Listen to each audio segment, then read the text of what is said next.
This guy was making his way through a dark dungeon, fleeing from monsters. Suddenly, he stumbled upon a treasure chest. Hoping to find something useful, he rushed to open the chest, but instead of treasure, a surprise awaited him. A dark slime jumped right into his face, forcing its way into his head through his mouth and eyes. It was an incredible pain that lasted until the guy's eye exploded. When he regained consciousness, in place of his former eye was a completely different, black eye known as the Eye of Superbia. With this eye, he gained immense power, supervision, and an incredible increase in reaction speed after killing at least one enemy. With such an eye, he will never lose even to a group of enemies weaker than him. After killing one, he will be unstoppable. This guy is the hero of our story. In fact, he is the author of the novel whose world he ended up in. One day, after finishing the last chapter of his novel, he receives some sort of letter that transmigrates him into his own story, into the body of the very villain whose tragic fate he wrote. After the transmigration, Nam Hoo-hyun finds himself lying on a bed. He's totally clueless about his surroundings, and even his body doesn't feel the same. When he walks up to a mirror and looks into it, he notices some disturbingly familiar features, like this ominously crimson hair, that sly mouth, and thin, slitted eyes that hide every trace of emotion. That's when it hits him like a thunderbolt out of the blue. He has possessed someone else's body, and that someone is Arsene Adel, the most powerful villain in his novel. The concerning part is that he is only a few days away from being assassinated. Before we get into all that, here's the context on this villain. Basically, the Arsene family has mixed blood, part demon, part human. Thanks to the demonic powers in their bloodline, they were once one of the greatest families in the empire. But they fell from grace, thanks to 6 specific families who banded together to take them down. With that context, it's pretty clear why Adel chose to walk the path of a villain. He tried to take revenge against the families that ruined his own, but he failed miserably. That's the very reason the original Adel called out to the creator of the novel in the first place. In just a few days, Adel will die a dog's death at the hands of knights from those 6 families. And here's the kicker. In terms of talent, Adel is one of the most gifted characters in the entire novel, so much so that his abilities even outshine the main characters. But no matter how powerful the villain is, Hoo-hyun wrote the story in a way that he could never defeat the main character, no matter what. Worse yet, Adel currently can't even use his mana. If only Hoo-hyun had known the restrictions he put on Adel would come back to haunt him, he never would have crafted a narrative this screwed up. It's completely stacked against the villain. As he's cursing his rotten luck, he notices the same kind of letter that originally brought him into this world. Turns out, it's a letter left behind by the original Adel for Hoo-hyun.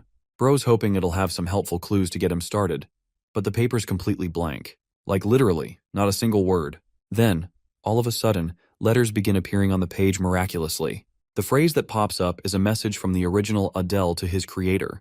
If Hoo-hyun wants to know how to use the powers this body holds, Adel wants him to answer with a simple yes or no. Of course, Hoo-hyun starts cursing again when he realizes he's actually talking directly to Adel, the same guy who dragged him into this mess.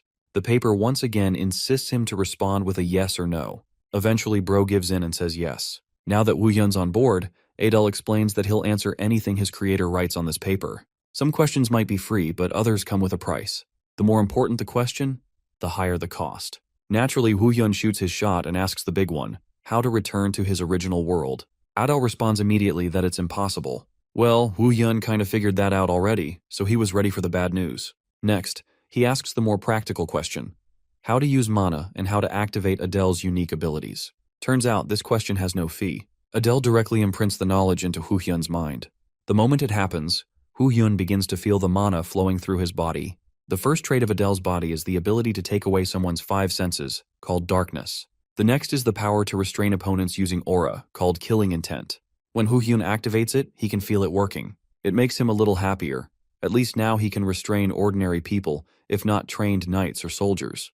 The last major talent he has to learn is Adel's most busted ability, is Position Transfer 1. As the name suggests, Position Transfer 1 lets him literally switch places with an object of his choosing. It's basically the ultimate assassination move.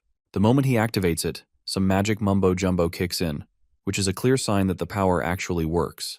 But it's not that great just yet.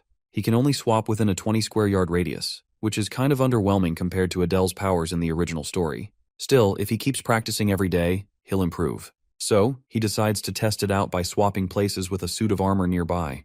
The moment he activates it, he vanishes from his spot, and the suit of armor appears there. The swap is successful, but Bro doesn't exactly land smoothly. Guess he just needs more practice. Meanwhile, a group of knights is marching straight toward his residence, ready to claim his life. At the Arson family estate, those knights finally arrive at their destination. Representing Leon County with his determined eyes, Captain Feltz learns from Adele's servants that the villain is resting in his room. The servants are worried that Adele hasn't even moved for days and he's locked inside. Barging without warning, Feltz and his men confront their target, who is casually enjoying himself as he comments on the captain's brutal mission to eliminate a young man. Without listening to Adele's words, Feltz merely orders his men to eliminate the kid immediately. But they weren't ready for our boy's position transfer ability, allowing him to switch positions with any object in a set radius. Targeting the knight's blade that was about to attack him, he initiates the ability and lunges forth with the knight's sword in hand. His unexpected assault is a successful hit, slashing his opponent and surprising Feltz and his men. Backing away from his first kill, the villain simply awaits for the next person to mess with him. Feltz still seems confident with his numbers and orders his men to attack the guy head-on. The battle ensues, but instead of recklessly confronting them head-on, Adele breaks a window and jumps. Also, using an excellent application of his ability, he first throws the sword into the ground. Then he activates the position transfer ability just in time to replace himself with the sword. This allows him to avoid having to deal with the fall damage and escaping safe and sound. Next up, he needs to escape to the Arson family's forest. As he's delving into the forest, Feltz orders his men to chase after their target to confirm his elimination. Let's switch perspectives to the Arson forest, where our boy is panting, and his legs are trying their best to gain as much distance as possible. The thing is, even if he did escape this territory, our boy knows that only death is promised ahead. That's why, instead of escaping the territory, he plans on using the gate in the forest to access the demonic realm. The demonic realm suffered huge losses because of its war against the humans, so he's hoping that they'll accept his help in the time of need, even though he's a human himself. Though that was his initial plan, Feltz and his knights are already here, and they're sharply spreading out to look for him. Luckily, the villain is still hiding, but he's struggling to find the exact location of the gate. Having a rough idea of where the gate might be, steps on a twig and immediately draws attention with the noise. Feltz is done playing around and exerts his immense power to destroy everything in his path. He's finally located his target, which is bad news for our boy, especially since he's only got 2 more position transfers to use. His priority is to find the gate instead of fighting. But at this point, the author inside of Adele's body is starting to feel unease. That's why he consults Adele's true spirit and asks for the location of the gate. Since this is secret knowledge, it comes with a cost of 100 gold coins or a special relic boasting A rank or more. The author is freaking pissed that he's trying to negotiate something like that in the middle of the time trial for his life. Unfortunately, Feltz's latest attack catches up to our boy, who is sent knocking into the tree. With him down, the ruthless captain prepares his sword, questioning if the atrocious villain truly thought he could live if he ran for his life. Carving an eerie smile on his face, Feltz promises that Adele will meet his end today. Despite being injured, the young man responds with confidence. He did not know much about anything, except for one thing, that he was determined to survive. Realizing that he's at the verge of his life anyway, Adele gets up to use a final measure against his opponent. Feltz finds his persistence annoying, though he respects the half-demon for boasting his pride as the patriarch of his family. In response, Adele reminds him that knights like the captain and his men shouldn't even feel any semblance of dignity when they're out here ganging up on a young child. Bro literally ends his damn life by telling Feltz to switch professions to being a nanny instead. Yeah, that's gonna take some serious ice to cool from. Completely provoked, the captain points his blade at his target, coldly declaring that he will no longer hesitate to be ruthless with his blade. He plans to ensure the sword plunges the kid's heart. Feltz lunges forth to deal the killing blow, not knowing that this exact moment is what our boy had been waiting for. He whips out the special note that he uses to communicate with Adele and forces its contact with Feltz's sword. Maybe you guys don't understand what's going on. Our boy is so smart, he used his opponent's special artifact as the cost to know the answer to his question. This achieves his goal and also takes away Feltz's weapon. Adele's got that happy, "I fooled you, bruh" smile on his face, while the captain's blade disintegrates to nothingness, much to his amazement. The position of the demonic gate is made clear as the reward for the artifact, and so our boy utilizes position transfer again to leap away. Feltz tried stopping him, but the incompetent captain just lost his chance. The villain escapes to find his special gate. Having finally located the gate that exudes red tendrils of dark energy, Adele has achieved his purpose. But this guy Feltz is like a damn cockroach. He chucks a freaking log at our boy, and the moment it is about to make contact with Adele's head, he activates the final usage of his position transfer, promising to see the captain again someday. Feltz is frustrated that his target escaped to the demonic realm, a place where only darkness awaits him. A while passes, and we get to see Adele sitting on his own and chewing down some meat. He wonders how long it's been after he successfully passed through the gate and entered the dungeon. This dungeon is actually a humanly made dungeon that someone created using the secret demonic arts. Now he is rather surprised to find jerky in a bed placed here. Adele wonders if it was intentionally being used to protect some kind of treasure. Also, there's a special barrier that deflects any blades from the front. There's also a stone guardian here, which only further adds the mysterious origins of this man-made dungeon. The stone guardian looks creepy by itself, and even Adele knows that if he crosses the barrier to challenge it, he will literally get bitch-slapped, so he won't be trying that. Finally, the special note illuminates as Adele's true spirit communicates with the author, warning him of a penalty for manipulating the rules of the price. This is because he tried forcing Feltz's sword as a sacrifice. This trick will no longer work beyond this point, but even the author thinks that it's crazy already he was able to use it at all. Also, he's not even being punished for it. Suddenly, the author's attention is drawn to a stone which appears different from the others on the wall. Interacting with the stone, he realizes that it's only thanks to Adele's powers that he's able to perceive certain things. An assertive voice responds to him interacting with the stone, telling him that he does not possess the right to use this function. Our boy strongly suspects that this stone must be the key to the deactivation of the barrier. Since he can't use that, he's planning on using another way to escape. Past the barrier, he sees a stone that likely fell from the stone guardian's body. Even though it is a stone, it might prove to be useful in this case. Activating his position transfer ability, the author switches places with the piece of stone, safely exiting without needing to activate the function. But this dude is too caught up in his excitement and forgets the demonic stone dragon that was outside. The creature roars in his face, alerting him to be wary. The scene cuts to the demon's castle in the realm, where the patriarch of the bear's family, Crete, is observing the sight of his servants busy with work. He comments that it's probably because of his daughter's raid attempt that his people are working overtime. Crete doesn't know how to handle the situation. The thing is, if his daughter succeeds, she's going to be granted the right to enter the Saitan, which is supposed to be a demonic school. And even if he strictly orders her to fail, she's going to rebel against his decision anyway. After all, his daughter is hell-bent on achieving her goal of exacting revenge against the murderous humans who killed her mother. Wow, that's a really tragic burden for a girl of her age. Anyway, her papa is worried that she might get tossed around in a ruthless demon school. Suddenly, one of his maids comes to inform him about trouble. Crete is extremely agitated that he was disturbed from his thoughts. The maid apologizes in fear and informs her master that there's news of an unknown person in the hidden domain. They've located several energy traces of the person having opened the door, which is causing great confusion. Also, their identity is still unknown. The only thing they know about the person is that they tried interacting with the door's function from inside. This puts the demon patriarch in a state of contemplation. He wonders if the human was summoned via the demonic gate during the Great War. Believing that the pest will die anyway, he thinks it's an insignificant matter. For now, all he cares about is his daughter's exam going well. Crete amuses the possibility of achieving a pawn from the human side if things go well for him. Anyway, let's go back to our boy who instantly regretted his decision to exit the domain and teleported back inside for his own good. The dude clearly wasn't expecting a damn wolf to eat him alive. The creature is staring at him from outside, while the author realizes just how bad his situation is. Even if he breaks free of the barrier, it's only going to put him in grave danger. Suddenly, the author is enlightened by a realization. The wolf creature is made of stone. This means his ability might work on it. Activating position transfer again, he forces the target to be the stone wolf outside the barrier. His plan successfully worked to an amazing degree, trapping the monster inside and freeing him of the barrier's grasp. The wolf takes a while to realize that it's stuck inside.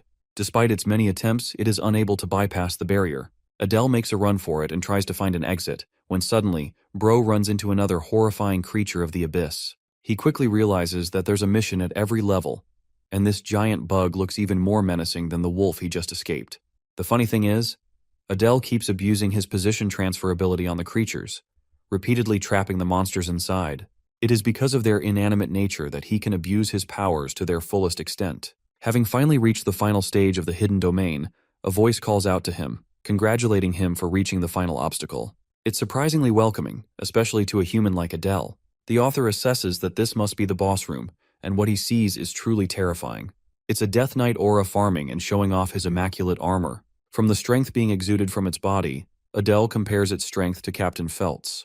Bro genuinely doesn't even entertain a conversation with the Death Knight and spams the use of his position transfer ability. Before the boss monster is even able to finish his sentence, the poor guy is trapped inside the barrier. Adele moves past and finds the treasure box he was looking for. It's different from his expectations, as he didn't expect a special ornament engraved on it. This black dragon ornament actually respects the highest-ranked demonic families. Among them there is the sloth family: lust, gluttony, wrath, envy, and finally greed. The black dragon symbol represents the bear's family, denoting the sin of pride. It's also the same family that Crete leads. Of course, this revelation alone is a threat to our boy's existence. He tests his luck and opens the box to find a way to escape. All he cares about for now is to escape the demon realm. But to his horror, a shadowy mist emerges from the box and attacks his face. The dark energy forces its way inside of him. Pause, not that way, it's just going inside. The comments will have a field day with this one. Unable to handle the dark energy, Adele roars in pain as his human body experiences extreme agony. The consequence is a brutal one, implying that his head popped to 1,000,000 pieces. But apparently that's not what happened, because he wakes up later and he's still fine. His eye changed as the black liquid attacked him and gave him the Eye of Superbia, a special ocular ability that increases his dynamic eyesight and only activates after killing an enemy. Now bro thinks he's unstoppable because he can take on dozens of enemies at once. He's impressed by his decision to come to the demonic realm, and from here on out, he prepares himself for what's to come.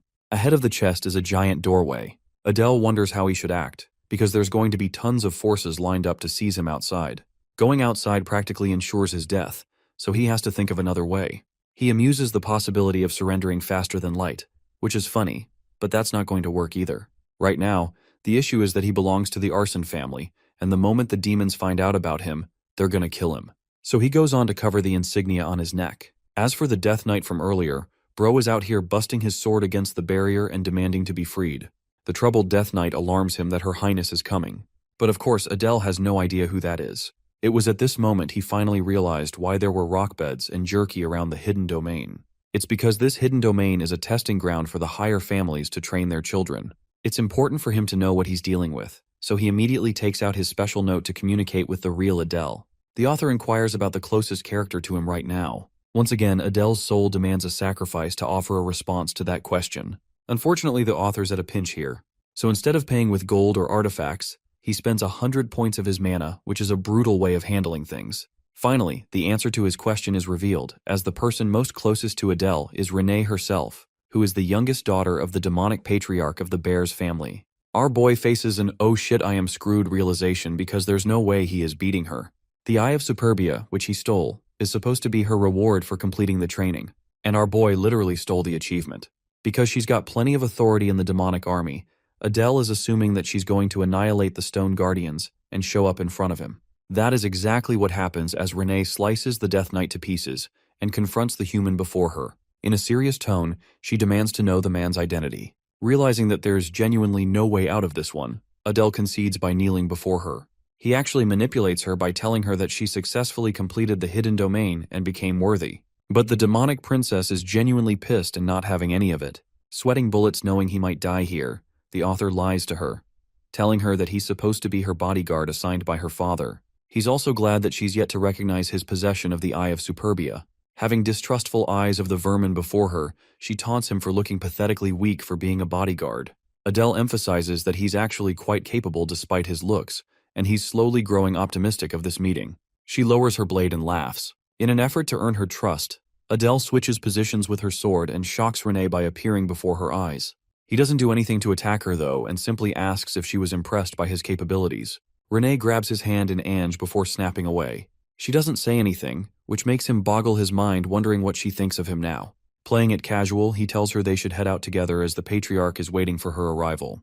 This man is a top-tier gaslighter, goddamn. Adele also tells her that he's going to be taking care of other duties that he's been assigned by her father. Inside, he knows he's got to hurry up and get the fudge out or else he's doomed. Finally, he opens the door, causing Renee to become startled at the sight of her father. She wasn't expecting him to be here with his men. Intrigued by the whole situation, Crete finds interest in the human. Meanwhile, our boy is out here questioning his existence because now he's got to come up with an excuse to fool her dad too. He's going to be killed on the spot if they realize what he's done, but for some reason, Crete has yet to lift a finger. Crete attends to his daughter and asks if she cleared the domain. After confirming that she did, the patriarch requests the human to follow after him. Not knowing what's in store for him, the author ponders what's about to happen. He quickly follows suit, and he can't even consult the special note anymore because he doesn't have enough mana or things to offer. Having arrived inside the family mansion of the Bears family, Crete signals everyone else to return to their quarters. Glad that he's being given the chance to escape, Adele is celebrating on the inside. That is, until he realizes that there are guards secretly watching his ass in case he tries to defy orders. In his office, Crete meets his daughter, emphasizing that Renee has successfully completed the final task. But he still wants her to be sure of her decision to enter the training school. Renee is determined to go and answers yes. Crete goes quiet for a moment, before asking about the human she encountered in the reward stage. Recalling the way he shocked her with his powers, Renee confirms him to be a strong person. This pleases the patriarch's ears, causing him to be eager about the mysterious human. He concludes their discussion by approving of his daughter's admission to the Saitan school. As for Crete, bro isn't even thinking about his daughter. He's more impressed by the human who entered the domain and cleared it on his own. Not to mention that he claimed the Eye of Superbia, and yes, this basically confirms that he knows about our boy being in possession of it. Finally, Renee's opinion is the most assuring confirmation he could receive. All of these factors point to one thing. He could use the human to his benefit. While this is happening, the clueless author is wondering just how long he's going to have to wait for them to finish up. At last, the human is given directions to the patriarch's room. He appears before Crete, who stares him down with a menacing glare. Adele is already afraid of what's to come, and wonders how the demon patriarch is going to handle this. He inquires why Crete permitted him to live. The patriarch carves a smile on his face before cursing him out for having the gall to fool his daughter to an impressive degree. Also, he casts an overwhelming amount of aura, to the point Adele is forced to submit beneath it. He realizes that the patriarch doesn't intend to kill the human, which is an observation that Crete finds amusing. Releasing the pressure, he allows the human to regain his composure. But Adele is out here panicking from the experience he just had. Crete is impressed by the human's sharp wits and inquires for his name. Adele responds with his name without including his family's ties. The patriarch then uses his demonic force to manipulate the human's body. At this point, our boy is genuinely clueless on what this dude actually wants from him. Crete orders him to open his mouth. Whoa, pause again. The demon patriarch shares that all he has to do is continue on with the story he was telling his daughter. While this is happening, a dark energy enters our boy's mouth, choking him from the inside out. Crete reminds him that the poison inside his body will kill the human instantly if he ever tries to deceive them. Adele is out here choking on his words, while Crete casually tells him that he's going to offer him a nice place to stay for later orders. The one-sided encounter meets its end with Adele at a loss for words. In the next scene, he is shown his new quarters to stay. Unfortunately, Adele doesn't have much choice but to accept what he was given in this shabby house. He's glad enough that his life was spared for the time being, even though it feels like he's being used as a tool. Also, the author is glad to have earned the patriarch's acknowledgement, which may turn out favorable for him in the long run. As far as his goals are considered, the dude has to do something about the damn poison inside of his body. Smartly making use of his position transfer ability, Adele forces the inanimate poison out of his body. He can't even think about what horrors would have been caused if something else had been teleported from his body instead. Anyway, Adele doesn't want to kill the poisonous creature, knowing it will alert the demon patriarch. The creature wakes up because its mana supply was cut off. Finally, Adele collapses on his bed, knowing he's no longer threatened by the poison. The tiny creature is snoozing right next to him. He's at the verge of sleeping when the status window opens, alarming him of his upgrade in abilities. Position transfer reached level 2, but the mana costs are too demanding. Adele wonders if there's a way for him to actually increase his mana pool so that he can hold his own against the main characters of the story. He figures out that there's indeed a way to achieve this effect. The scene cuts to Renee's expressionless face as she disapproves of our boy's plan. So far, he's been keeping checks on her for the past 3 days. Bro is getting ghosted in real life. That's how bad his situation is. The author assumes that she must have had a brighter personality, but thanks to the loss of her mother, it has made her ruthless and distant. Even as the author, he feels sorry for what happened to her. The servants of the patriarch call out to both Adele and Renee because Crete has summoned them. Adele thinks that it must be regarding Renee's entrance to the demonic school of Saitan. Of course, despite her accomplishment of successfully clearing the hidden domain, Saitan was on another level. Crete tells his daughter that she's destined to die after a while, and if that happens, she'll never be able to achieve her goals. This causes Renee an air of disappointment and sadness. Meanwhile, Adele is out here feeling like a third wheel to a parent-daughter conversation. To both of their shock, the demon patriarch entrusts her bodyguard to help keep her safe. To his surprise, the girl literally rejects this offer, which is really funny considering that she's willing to trample over her own goals just to get away from our boy. The thing about Saitan is that it's the only school where the promising heirs of multiple demonic realms gather. They're constantly experiencing conflict with the imperial school of the main characters. And in the original story, Renee was destined to face her death because of the conflict. It's the worst location on the planet, because death is always just a matter of time for the demons there. Despite that, Renee is prepared to go there. As for Adele, he thinks it's the perfect place for him to increase his manpower and his network. After all, since he's the author, he knows about the events of the story that will occur at the school. Shooting his shot, Adele agrees to go, but he has one final request. The author requests something related to mana, which the demon patriarch finds amusing, because he thought the human would try and negotiate his way out of the poison. The good thing is, Crete has yet to catch on to the fact that Adele no longer has poison inside of his body. Crete curses him but considers his request. Now that they're alone, Adele wonders what the demon patriarch will offer him for mana. Crete reveals that this particular treasure is part of his family's legacy, so he wants this matter to be confidential. Understanding that the human's mana is basically insignificant, the demon patriarch is prepared to lend him a power that will help him survive for his daughter's sake. Crete channels his demonic energy and declares that he will teach the humans the cultivation technique of their family, which bewilders Adele's expectations and shocks him to the core. The demon patriarch requests the aid of the demon god to bestow the powers of the demons upon a human. Crete's chant comes to an end and his body is flared up with purple demonic energy. A smile is formed on the patriarch's face, who is impressed that our boy's mental fortitude is impressive to have maintained his sanity even after the power boost.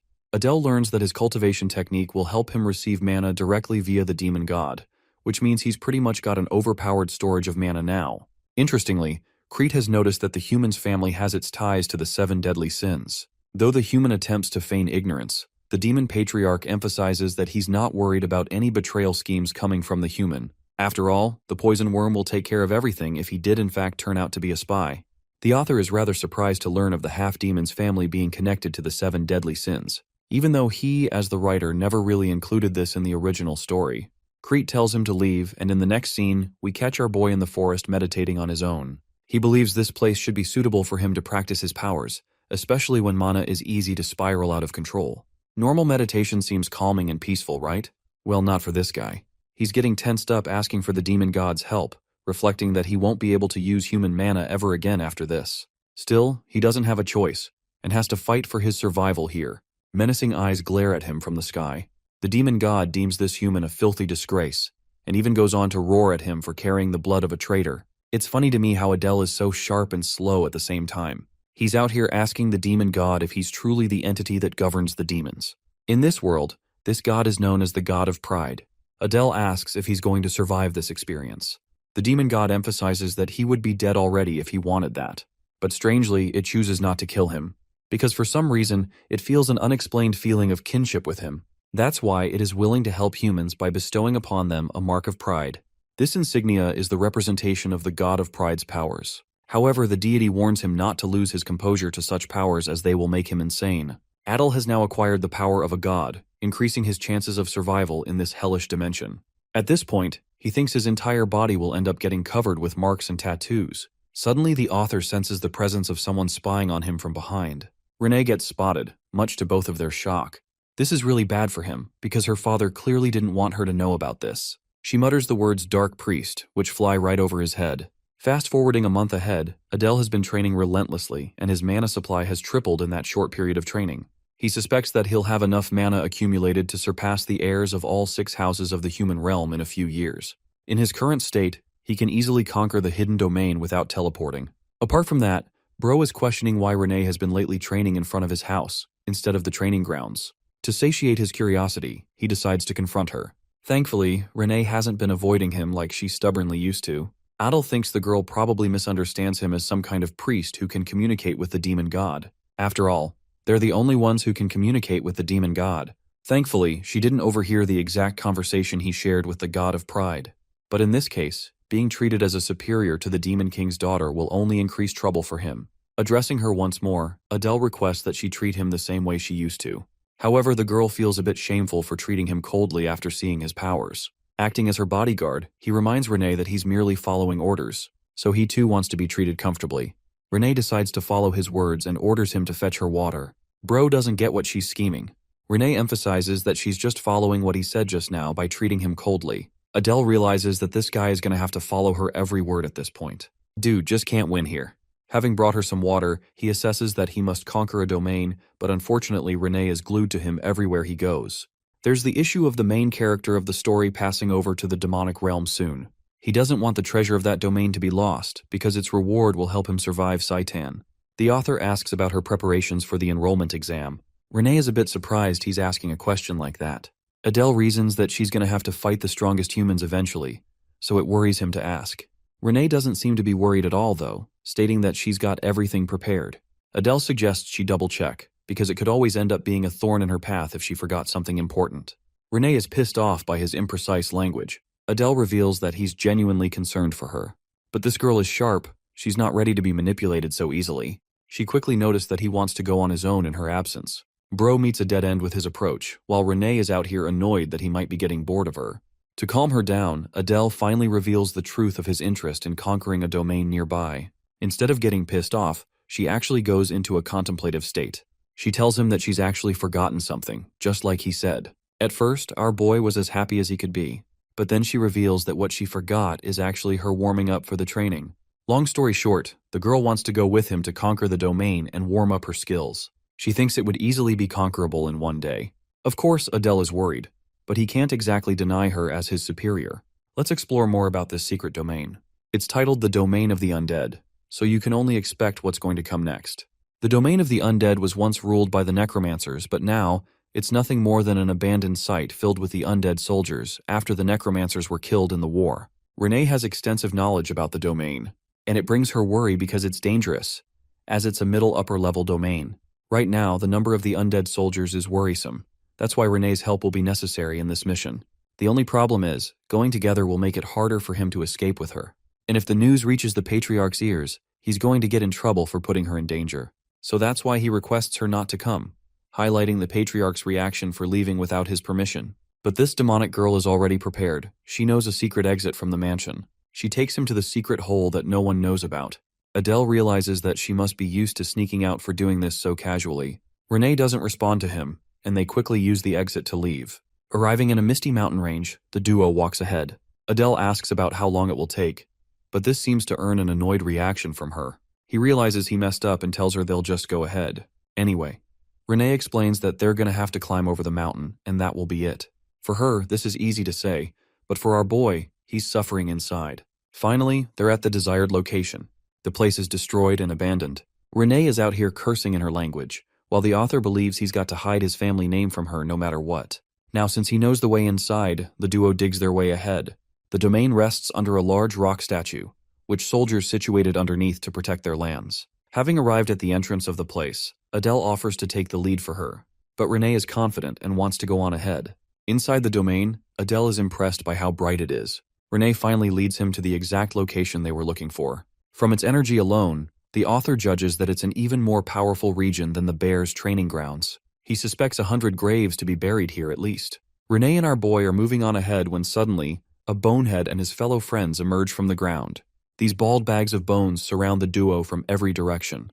Channeling her abilities, Renee unleashes her advance and disintegrates the skeletal soldiers like paper. Right now, Adele is really glad that he brought her along. He understands that at least one necromancer must be casting the use of the soldiers, so they need to target him. He blocks an attack and tells Renee that he'll be right behind her. The defeated soldiers only end up resurrecting again, much to her shock. The necromancer leading his troops stares them down, impressed by their audacity to step foot in the domain. He ordered his soldiers to eliminate both intruders. This is bad for the duo because the undead soldiers keep on reviving. Adele instructs her to keep on advancing and target the necromancer. As for him, he's busy helping create an opening so she can execute on her goal here. Defeating more of the soldiers, the author tells her that he's got this side covered, so she can focus on her role. Channeling her powers, the demon patriarch's daughter lunges forth to kill the necromancer. The mage summons even more soldiers to stop them, but Adele thinks they need to focus on taking him out quickly. If they can break the caster's orb, this battle will be as good as gone as he can then use position transfer's new ability. Well, their troubles shoot up to 1,000,000 when a goddamn King Kong-sized skeleton is summoned out of nowhere. Adele is worried for Renee, but instead of getting beat like any weakling manhwa character would, this girl actually ends up defeating the creature in a full swing. She is much more powerful than Adele thought. With this, he activates position transfer to catch up to the necromance, closing their distance. His newest ability allows him to swap objects with each other instead of himself. So he casts Exchange, which relinquishes the orb from the necromancer's grasp and places it directly in Adele's hand. That's all they needed really, because the bonehead mage is basically about to get fucked without being able to cast anything. With the orb crushed and finished, the necromancer is automatically defeated along with his summons. Thanks to their combined efforts, they were successful in taking down the threat. Interestingly, the necromancer's final words are one of gratitude for the human. Adele faces a stark realization. He's the one who wrote the tragedy of this place in his story. And because of that, He really feels sad for his characters, and hopes that they're now finally able to rest in peace. Renee questions if there's anything else for them to do beyond the boss battle. Of course, there's the reward collection. Finally, he'll be able to get his hands on the item he so desperately requires. The item is called the Fang of Darkness, a dagger made from a special steel of the demon realm. With it, it can convert darkness into mana and increase one's abilities in the dark. The second item is a ring called the Eternal Full Moon, allowing the user to quickly absorb mana with moonlight. Adele is quite impressed by the dagger, and realizes that he can max out his darkness trait with this weapon. As for the ring, he doesn't really have any use for it, so he turns to Renee and offers it to her. She's okay with the reward and accepts it. Acting like a gentleman, Adele places it on her finger, causing her to visibly blush from the experience. She quickly draws her hand away, acting cutely in confusion. Our dense protagonist has no idea why she's acting in this manner. Renee, still feeling flustered, feels the effects of the ring coursing through her body. She really likes it. Next up, Adele decides to keep all of the gold from this place. But Bro's dreams are ruined when Renee goes into her killing machine mode and warns him not to be selfish. With the domina finished, the duo return to the mansion right before dinner. Next, they continue to train together, and another month passed eventually. The author was making great progress in the demon realm. He'd acquired just about 1,300 mana, which is comparable to the mid-tier demons in the realm. Finally, the demon patriarch summoned them a few days later, permitting them the chance to enter Saitan at last. The time has come for both of them. They will be going to the capital for the entrance exam. With their preparations wrapped up, the patriarch orders them to just leave. He doesn't even care about a proper farewell. Seeing Renee's expression, Adele realizes she is sad. She simply bows before her father and leaves. Next up, our boy does the same to accompany her. But before he leaves, Crete stops to remind him that he's got high expectations for the human. And this scene is sad in a way the patriarch is wishing a human some hope, but not his own daughter who needs it the most. In the next scene, their carriage is prepared as Crete stares them down from above. The author notices that even demons must have considerate feelings for their children because he can tell Crete really cares about his daughter. Right now, the author may be worried about his future, but he's willing to do whatever it takes to achieve his goals in the demonic school of Saitan. Their journey starts off with a bumpy ride. Ever since they left the mansion, Renee has been scarily quiet. He wonders if he's at fault. At last, she turns to look at him with a strong glare, reflecting how he is much more handsome than she initially thought. Bro is getting rizzed up by a demon baddie. That should have been me. Like an average Joe fumbling with a goth girl, this man is out here chatting about the weather because he doesn't have anything else to talk about. Even she thinks he's kinda dense, and that he isn't really particularly strong. At this point, she's doubting her assumptions of his rank as a priest.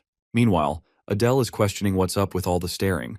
Renee calls herself stupid for doubting his powers when she witnessed his conversation with the literal god of pride itself. The way they're thinking about each other is funny, because Adele thinks he's in trouble while she's out here catching feelings for our boy.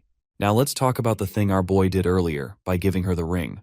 It's actually called an eternal vow in their dimension, and it's basically their way of marrying someone. Even though Adele did it without uttering a word, she's curious about the kind of vow he made when doing such a thing. The once expressionless demon is really interested in knowing his feelings. Anyway, Adele reminds her that they'll be arriving in an hour. His empty words only make her even more pissed because the chick was out here daydreaming a romance in her head. Without telling him anything, she simply goes on to take a nap, keeping Adele in a mystery. An hour later, they step outside the carriage with their luggage packed. The capital of the demon realm is huge, and it resembles the human realm's capital a lot. Even though the demons here have horns and some physical differences, they're not too hard to differ from humans. The elite demons are known for having marks on their body, like a blonde who has it on his neck. Renee tells him to keep up and he follows suit, asking where they're headed. Since the entrance exam is in 2 days, they'll need to register before that. Since it's in 2 days, Adele suggests touring the capital in that time, but she appears disinterested and doesn't want to travel. Adele still thinks he messed up, but once again, she shuts him down to register for the exam. Recalling the backstory he wrote for her, the author realizes that Renee never left her house because of her mother's death. So she should be feeling freedom here, but for some reason she's appearing disinterested in her surroundings. Anyway, they're in Saitan at last, an incredible university that is triple the size of an ordinary one. The receptionist here is an old man taking care of the registration process. Adele steps up to speak on his lady's behalf, much to the guy's shock as he points out that Adele doesn't even look like a demon to begin with. Even worse, the egghead calls him out for being a half-demon trying to apply to Saitan's exam. At this point, our boy knows that his future here is going to be really painful to deal with. The angry egghead continues his rant until he recognizes the horns of the demonic princess. Renee mentions that she's from the House Bears and that her guard will be admitting along with her. Humpty Dumpty follows her words. even though he calls the guard a pathetic half-demon trying to enroll in the best demon academy. Renee is done listening to his arrogant words and reveals a hint of her power for insulting the bear's family. Bro wants to get in trouble for no reason. Just do your job, baldhead. Anyway, Adele mentions his name and house association to House Pixie. And with that, the registration process is finished. To explain why the receptionist is behaving this way, the author internalizes that the half-demons actually ended up banding with the humans in the war. That's mostly why the pure-blooded demons are mad about them. Anyway, with the registration finished, they need to get to their inn for the night.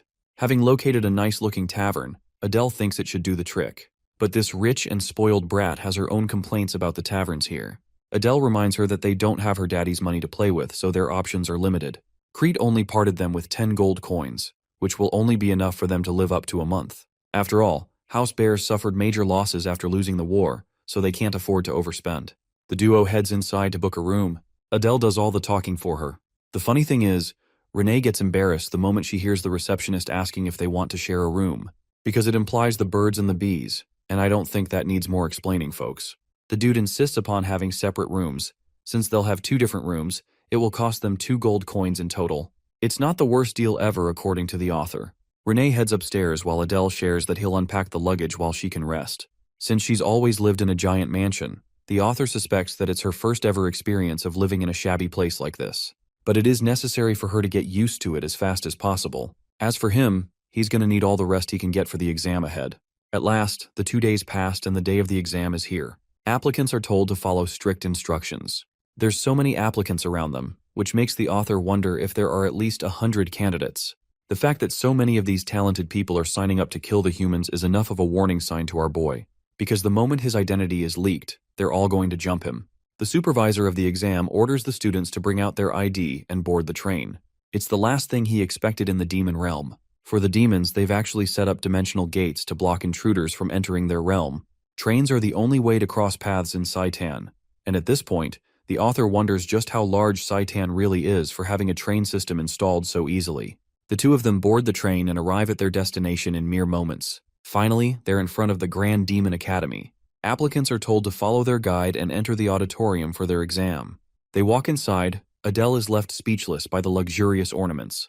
Every glance is overwhelming to him. He also notices that only young demons have come to take the exam, which makes it likely that the other heirs of the 7 deadly sins also showed up. Donning full black trench coats, the author realizes that these people must be the instructors. Now, he wants to make a positive impression right away to increase his chances of having a good time in this hellhole. Renee mentions that their exam is about to begin. The doors immediately snap shut, and the once illuminated bright place turns disturbingly dark. The author suspects that magic was used to achieve this effect, and he's curious about the content of the exam. The first order is from an instructor who demands the applicants to quiet down. Wearing a distinct appearance and a short stature, she welcomes them all to Saitan, and instantly starts cursing the shit out of the lousy candidates. She openly admits that she's looking forward to seeing them get killed this year. Wow, what a welcome. Adele is trembling by the sheer weight of her voice. Carving a malicious smile, the girl gets serious to attend to their business. She begins the exam procedure without warning them another word. The pressure exerted from her body is enough to cause every student to feel overwhelmed. One after another, the weak candidates are filtered out swiftly. The instructors aren't surprised by the headmaster's cruel way of handling the exam. Yeah, that crazy psycho chick is actually the headmaster of the academy. Also, this test is one of mental fortitude. The reason Headmaster Lucian selected this test is because she wants to see if the candidates have enough power to withstand an interrogation by the humans if the situation comes to it. 5 painful minutes were endured by the candidates, and almost none of them were left standing, except for Renee and Adele and 6 others. The instructor initially had high expectations from the 100 candidates that showed up to take the exam. Still, it's more impressive than last year, which is a good improvement already. This batch of candidates especially includes the heirs of the 7 deadly sins. The instructors are confident of their arrival. However, they're shocked to find an unknown guy holding his ground. This kid is different from the heirs of the demonic families, and the fact that he maintained his sanity for 10 minutes is proof of his caliber. However, beyond this point, the instructors believe that the kid will cripple and fall. Though Adele is experiencing extreme agony, the male instructor senses a pulsing dark energy exuding from his body. They're all shocked, including the headmaster Lucian. Bro is out here looking like a demon god himself with this sudden transformation. Sensing the danger of the situation at hand, the male instructor senses the need to act and kill the candidate at once. At first glance, it was clear to everyone that the boy didn't appear special. But the moment he caused the very atmosphere around him to crumble, they recognized his hellish killing intent. It was a ruthless intent, as if he were one of the worst murderers ever known. That's why the instructor immediately wanted to act. But despite his preparation to act, Lucian observes that the instructor is hesitant. He is afraid of taking on a formidable threat, even though the kid is nothing more than an applicant. His colleague smiles, while the rest of the candidates are exhausted.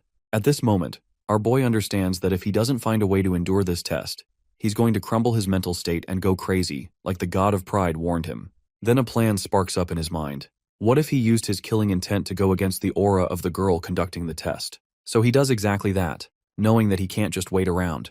His body exerts tendrils of red demonic energy, countering the headmaster's aura. Lucian is so impressed she wants to increase the intensity of her aura to make him submit. But the author is at the verge of going insane and actually holds his own, even after Lucian's increased intensity. It earns her attention, and at last, he succeeds in surviving the test. Even though he should be worrying about himself, his attention turns to Renee, who is holding her ground without much trouble. The same goes for the remaining heirs of the 7 deadly sins. The heir of envy, Baltan, and prone of lust, Samuel of gluttony, Aaron of sloth, and Guar of greed. They're all holding their ground. The author remarks that he wrote some of the characters with passion, but in the end, these meaningful characters all get killed by the heroes of the story. He takes notice of the 6 members and finally turns his eyes to the heir of wrath. Donning beautiful long hair of snowy white, she has a crown of thorns and scarlet merciless eyes. It was at this moment that he was staring down the worst villain of the story he wrote. He was facing the future demon lord Diana. The first part of the exam is concluded, but Adele is busy gathering his thoughts. Now the demon king typically comes from the family of wrath, so Diana basically doesn't have any need to be here at all. And yet, despite being a successor to the demon lord, she's come to apply as a candidate. So he wonders if something went wrong in the story. Anyway, the candidates who failed are being little bitches for being unable to pass the test. Most of them are spoiled brats who are complaining about the nature of the cruel exam. But the instructors don't give a damn about them being trust fund babies of their daddy. They make that part very clear to these rich imbeciles. The male instructor emphasizes that the applicants who couldn't even survive for 5 minutes are unneeded in the academy. And so, the gates are closed on the failed candidates. This first exam alone is enough to show just how ruthless the demonic academy is for treating its candidates. Luckily, Adel passed, and he also observes that Lucian is actually the headmaster instead of a typical supervisor. She alone is the strongest person in the demonic realm, despite her cute-looking character design. Though he was lucky to survive the first test, he needs to hold his ground for the ones remaining. After all, most people fail in the second exam. While this is happening, the author notices that Renee is gathering a ton of eyeballs. She's got a lot of fans for being super strong with her combat ability. It only makes sense that the heirs of the 7 deadly sins are famous figures. They were able to withstand Lucian's aura as well. Poor Adele is a bit disappointed that he isn't getting noticed like all the others, especially since he stood his ground. Renee comes around praising her so-called bodyguard for passing. Though he passed, the author is satisfied to have shown to the instructors that he isn't a normal candidate. With this impression, they will be sure to remember him, or so he thinks. The male headmaster demands their attention and properly introduces himself as Ares, the instructor in charge of their education. This guy looks so intimidating that Adele thinks he probably keeps a secret knife in his pockets at all times. Ares congratulates the candidates who passed, and elaborates on the test's purpose to test their mental fortitude in case they were to be interrogated by humans. The 8 applicants who survived will be granted extra points, and if they succeed in the second exam, they'll all gain access to the weaponry. It's Christmas for our boy, who is as happy as he can be for getting a chance to obtain such a prize. Well, the other candidates are equally as annoyed for failing even more now. Ares starts by explaining the nature of the second exam. First, they will show off their abilities, regarding the kind of talents they each possess to face the humans. They will be assigned a class depending on this specific exam, so they must be careful to bring out their best. Adele understands what is being asked of the applicants here, though he wonders what kind of humans they'll be going up against in this exam. Ares showcases them the opponent they will be facing for this special exam, and with the snap of his fingers, he summons a creature born from the essence of light. Donning a distinct set of armor and a recognizable sword, Adele immediately realizes that they're about to get destroyed at the hands of the strongest hero among the 6 great human families. It's basically the definition of fighting the final boss of the game while you're at level 2. It doesn't make any sense for this overpowered dude to be here. Renee observes his reaction and wonders if he knows about the guy. Of course, poor Adele can't even reveal that they're going to go up against Ninai Sel, the head of the Ninai house, and a man closely related to the protagonist of the main story. To make matters even worse, The author internalizes that John Wick's overpowered cousin over here is actually the protagonist's father, the Sword Saint who stands unrivaled with his sheer talent alone. Some of the candidates are smart enough to recognize who he is, and they've already given up hope to pass this test. It's not a surprise they know about him, since this guy is a one-man army responsible for bringing down multiple demon houses on his own. Of course, even Ares understands that the kids will get massacred in a full-on battle against the Sword Saint. That's why Ninaisel won't be using more than 10% of his strength in the fight. Initially, Renee thinks this test is about to be way too easy with those odds, but the author carefully reminds her that they're facing a literal apocalypse-level threat inside the body of a human. Even at 10% of his output, the Sword Saint can easily wipe out cities. This makes Adele curious about how these applicants will overcome the exam. He thinks that there must be some kind of criteria in place, and while the information scroll could be really useful here, he doesn't have any money to waste on it. Ares announces that they're going to be dividing the applicants in teams of 4 to take him head-on. To make it even fair for the applicants who scored exceptionally well, the top 8 will all be separated from each other, and the remaining candidates will be assigned at random. Bro is really happy to be included in that list, while Renee is a bit ticked off that her teammates are freeloading off of her. As for Adele's team, yeah, these guys are already giving him hell for simply existing in the same team. Renee gives him a cute tap on his shoulder, gesturing to him to return safely. Adele happily wishes her the same, and that's how 33 groups were formed. Adele was the leader of the last group, and his team members include Kina, Chris, and Sanchez. He doesn't recognize a single one of those names as the author, which means they're pretty much NPC characters without any specialty in moving the plot. Kina and Chris are really nice and greet him well, but Sanchez appears to be a stuck-up emo bitch with issues. He immediately attacks our boy with his words, shaming him for being a half-demon.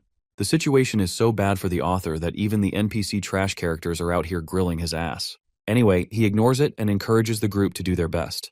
First off, he wants to clear off some roles for his team. So he starts with Chris in an effort to know about their abilities and skill sets better. Chris cooperates nicely, showcasing his mana transformation ability to morph a triangular prism into armor and sword. Though his abilities lack high killing intent, they are versatile and can be used in a number of ways. This is a really good sign to Adele, who wanted this kind of teammate.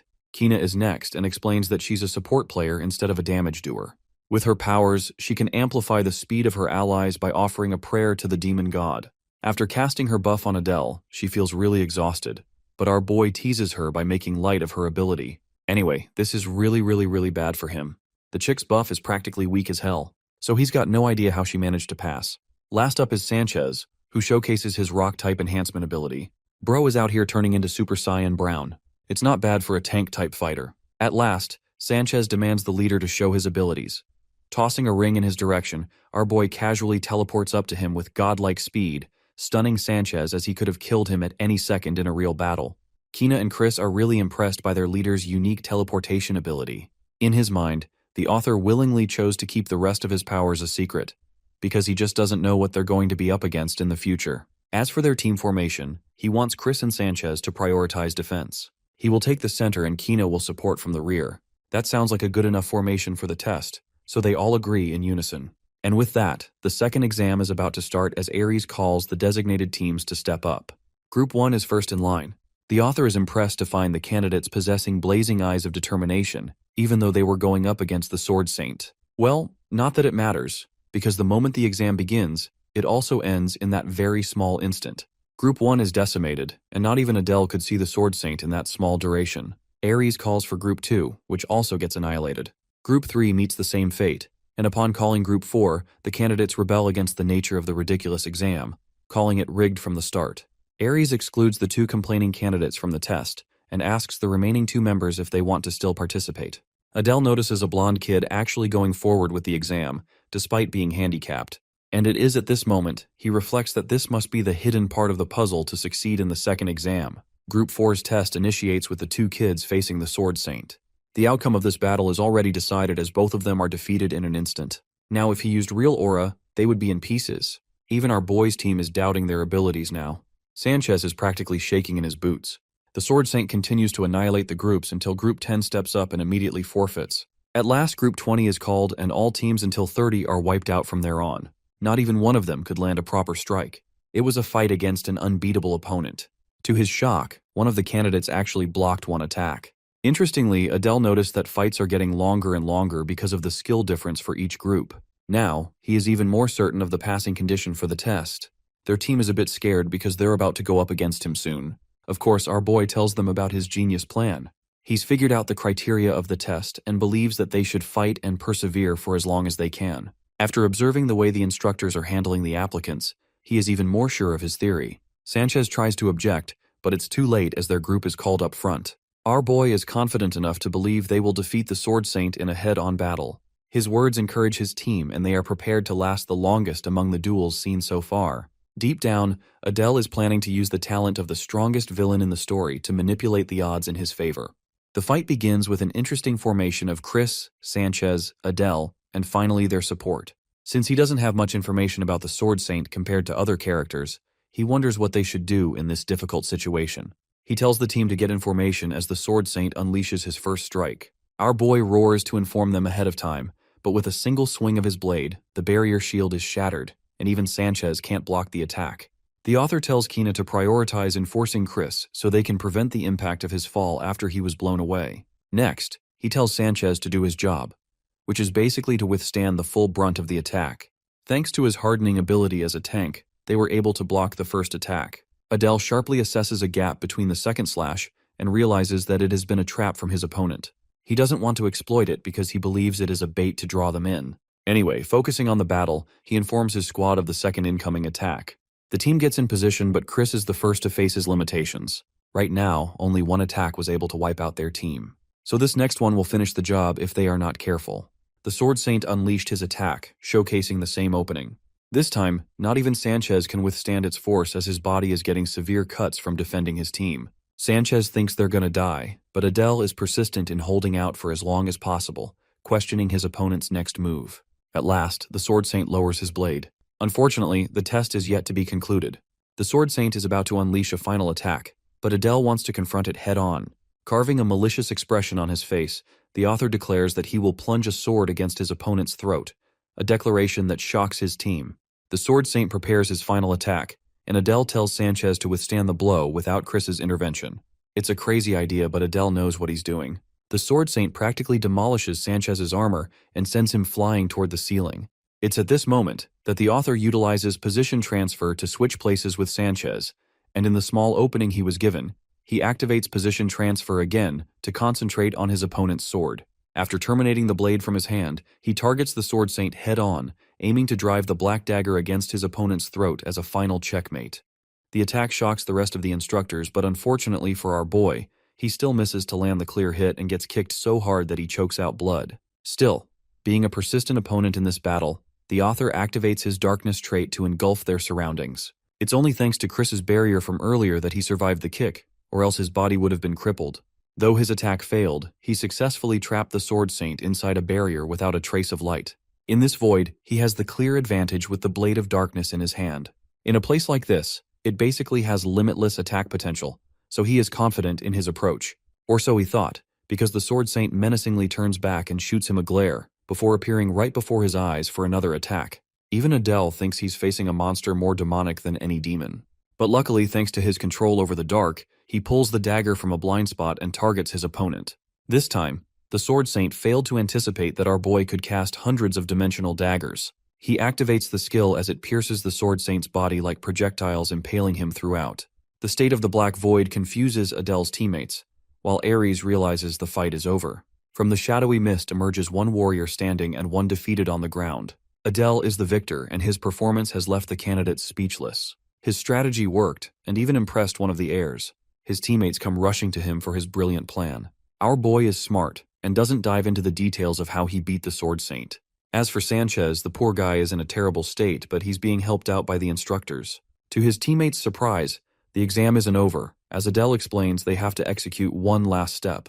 Plunging the blade deep into his opponent's body, the author showcases his ruthlessness to the instructors, even amusing the heirs. Fran thinks he's quite impressive for being a half-demon.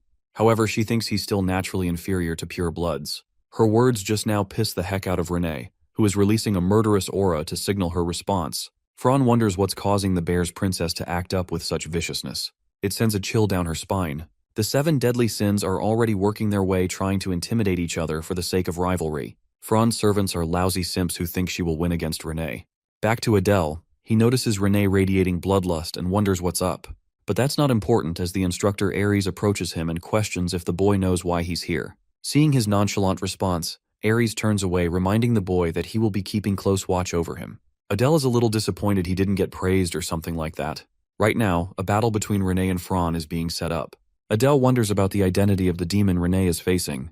From Air appearance, he realizes that she belongs to the House of Lust. But it doesn't make any sense that she's challenging Renee of all people.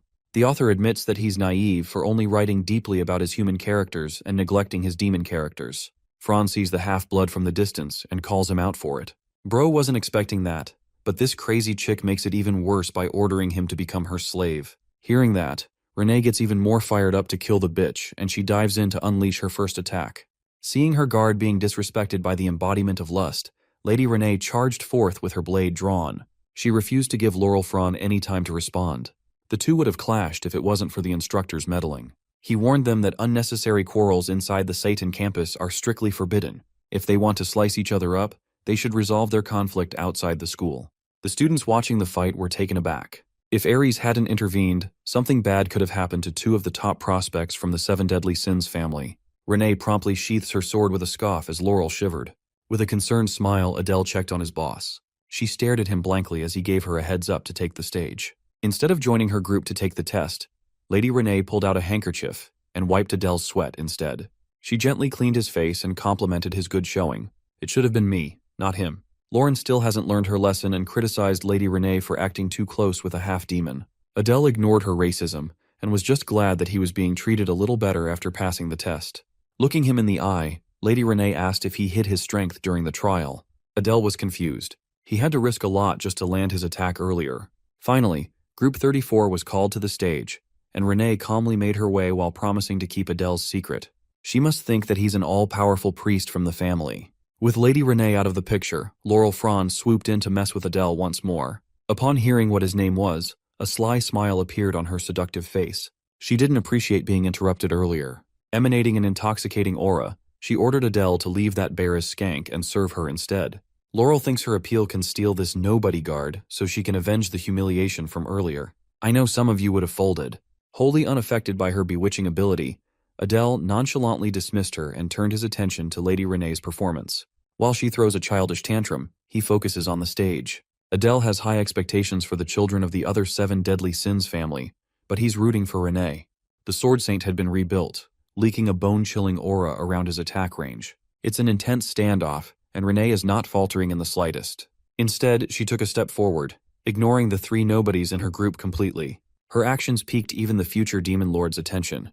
The air of envy, Balton laughed at her boldness. Adele, on the other hand, felt his alarm bells go off. Logically speaking, walking up to the Sword Saint is a death sentence. When the two were just inches apart, the aura showdown began. An old man and a young lady faced off to see who could aura farm better. After what seemed like forever, both of their expressions twisted with ferocity. The Sword Saint tried to stab her but ended up getting cut down in half, his sword and upper body sliced in two. Everyone was flabbergasted by the young lady's display of dominance. Without wasting another second in this stupid test and sparing another glance at his victim, Lady Renee quietly walked back and was welcomed with cheers. Even Instructor Aries was visibly pleased with her showing. Perhaps the most surprised of all was Adele. The Sword Saint must have sensed how good of a fighter she was and didn't dare to swing at first. Like a real stuck-up loser, Laurel scoffed at Renee's performance. Curious, Adele asked the Heir of Lust if a team comprised of Seven Deadly Sins heirs could defeat the real Sword Saint at full power. She laughed and answered that no life form can defeat the real Sword Saint as of now. Maybe if the previous Demon King was still alive, they would stand a chance. Besides, anyone with eyes would know that the pathetic fake they're using for this test is far weaker than the 10% power the instructors claim it has.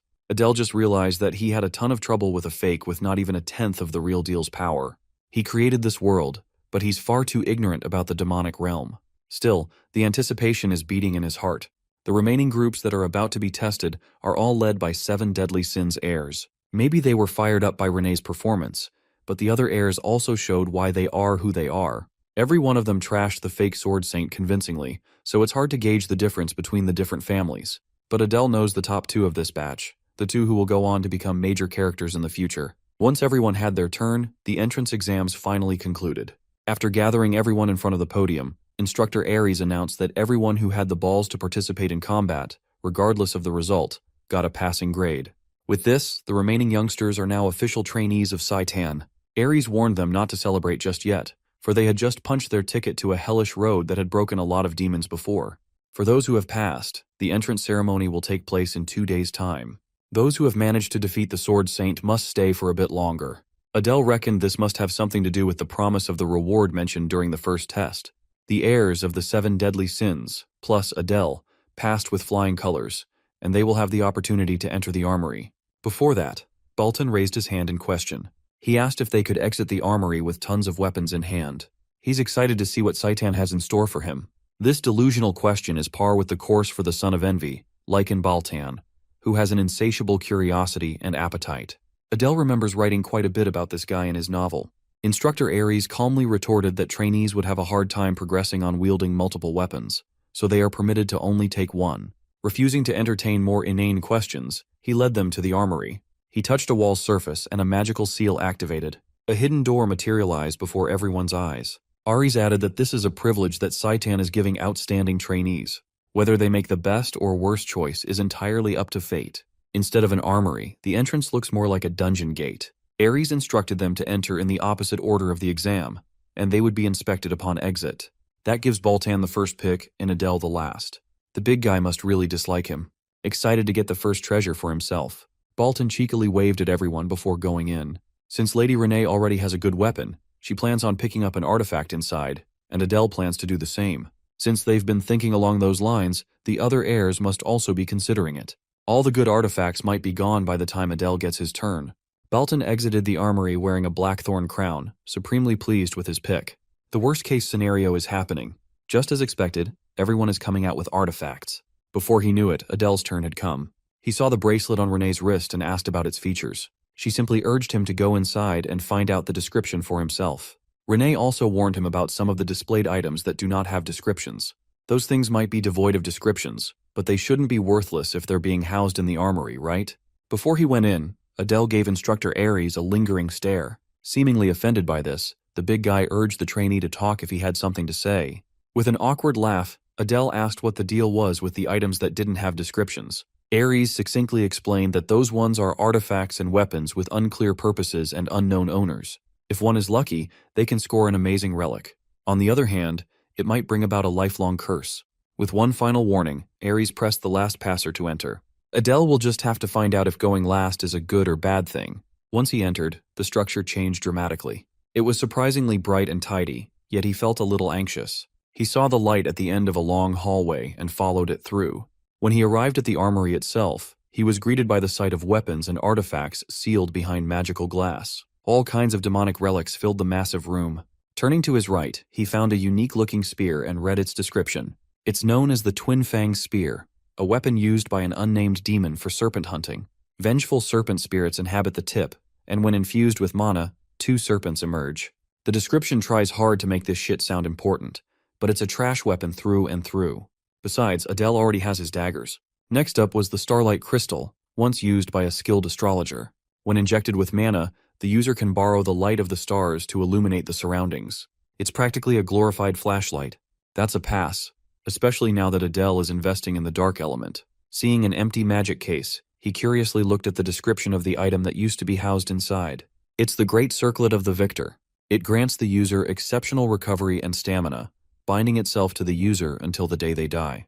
This thing must be the thing Baltan was wearing on his head. Adele found this discovery odd. He remembers getting rid of binding items in his novel, so he never thought he would run into one here.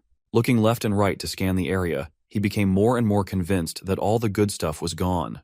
The bind of the python is gone, and so are the flag of the demon general and insignia of the fallen noble.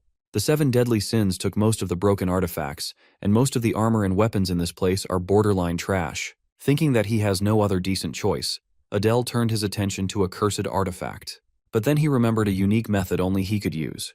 Pulling out the magic paper, he steeled his resolve to spend a bit of gold. Turning to a broken sword without a description, he asked the page for information. He was prompted to pay with either an artifact above the relic grade or 100 gold coins. Before pulling out his savings, he realized one more thing. Testing out his burgeoning idea, he turned to a damaged scroll and did the same thing. This time, he was asked to pay at least 50 gold coins for more info. Since the scroll gauges importance by cost, he doesn't even need to pay up. He just needs to go with the item that extorts him the most. There is a total of 7 description-less boxes, and he quickly scouted them. Information for the eagle-shaped black stone costs a single gold coin. It's an obvious dud. Since it's just 1 gold coin, Adele didn't see the harm in spending a little. He was met with the eagle's function. It exchanges the owner's fortune with someone else's misfortune. In other words, it's trash. Adele quickly continued prospecting the unknown relics. Some intel costs 100, and some are in the 50s. None of them are overwhelmingly broken. With only 2 more left to go, he finally found one that cost 300 gold coins, a shoulder pauldron. The page estimates it to be at least a mythical artifact. This thing puts all the other artifacts picked by the heirs into the dirt. Just as he was about to pull the trigger and pick the pauldron, his attention was inexplicably drawn by the last descriptionless item he had yet to scout. He felt the strange feeling of being watched even though he was by himself. The artifact is in the form of an unassuming necklace. Something tells him that Adele's sharp senses are tingling. So he pulled out the magic paper and asked for more information about the strange accessory. The page glowed with bright light, and it flew on its own, emanating a blinding light. The cheat paper displayed a single sentence in response. "You must offer a god. This thing must be at least legendary if it demands a god for a sacrifice." Just when he thought he was doomed, he had been blessed instead. Upon thinking about this a little bit more, he realized that he was jumping the gun a little too early. Right now, he's not even associated with a minor god, let alone the demon god. For now, he decides to try infusing a bit of his mana into the mysterious necklace. After waiting for a few seconds, he was met with complete silence. It was frustrating. He has something extraordinary in front of him, and he has no idea what it's capable of. Racking his brain, he tried some more tricks using the paper, hoping to scam a bit of information by framing his questions differently. However, no matter what he asks, as long as it relates to the necklace, he keeps being prompted to offer a god in return. He's finally beginning to concede getting a lick of free info. Nevertheless, he took the risk and picked the bejeweled necklace as his reward. Regardless of function, he's certain that he got the most valuable thing in this armory. Upon equipping the accessory, he opened his status window to check for any changes. Just as he expected, an unknown trait that wasn't there had popped up. He'll just have to take his time figuring out what this thing really is. When he exited the armory, Instructor Ares questioned him about his odd pick. He truthfully explained that he picked an item without a description. When asked if he had any insider info, he honestly answered that he didn't. Technically, that wasn't a lie. Adele just can't think of a decent reason why this seems to hate him so much. Finally, the big guy conceded. He might be a little sus, but he has to trust the words of his cadets. He turned to the freshman frontrunners and advised them to take care of their chosen artifacts, for they could be their lifeline. Adele scanned the room and saw figures that would lead the demon world soon. They'll get tons of investment and support in the future, for sure. If he could siphon a bit of that resource to himself, he'd be satisfied.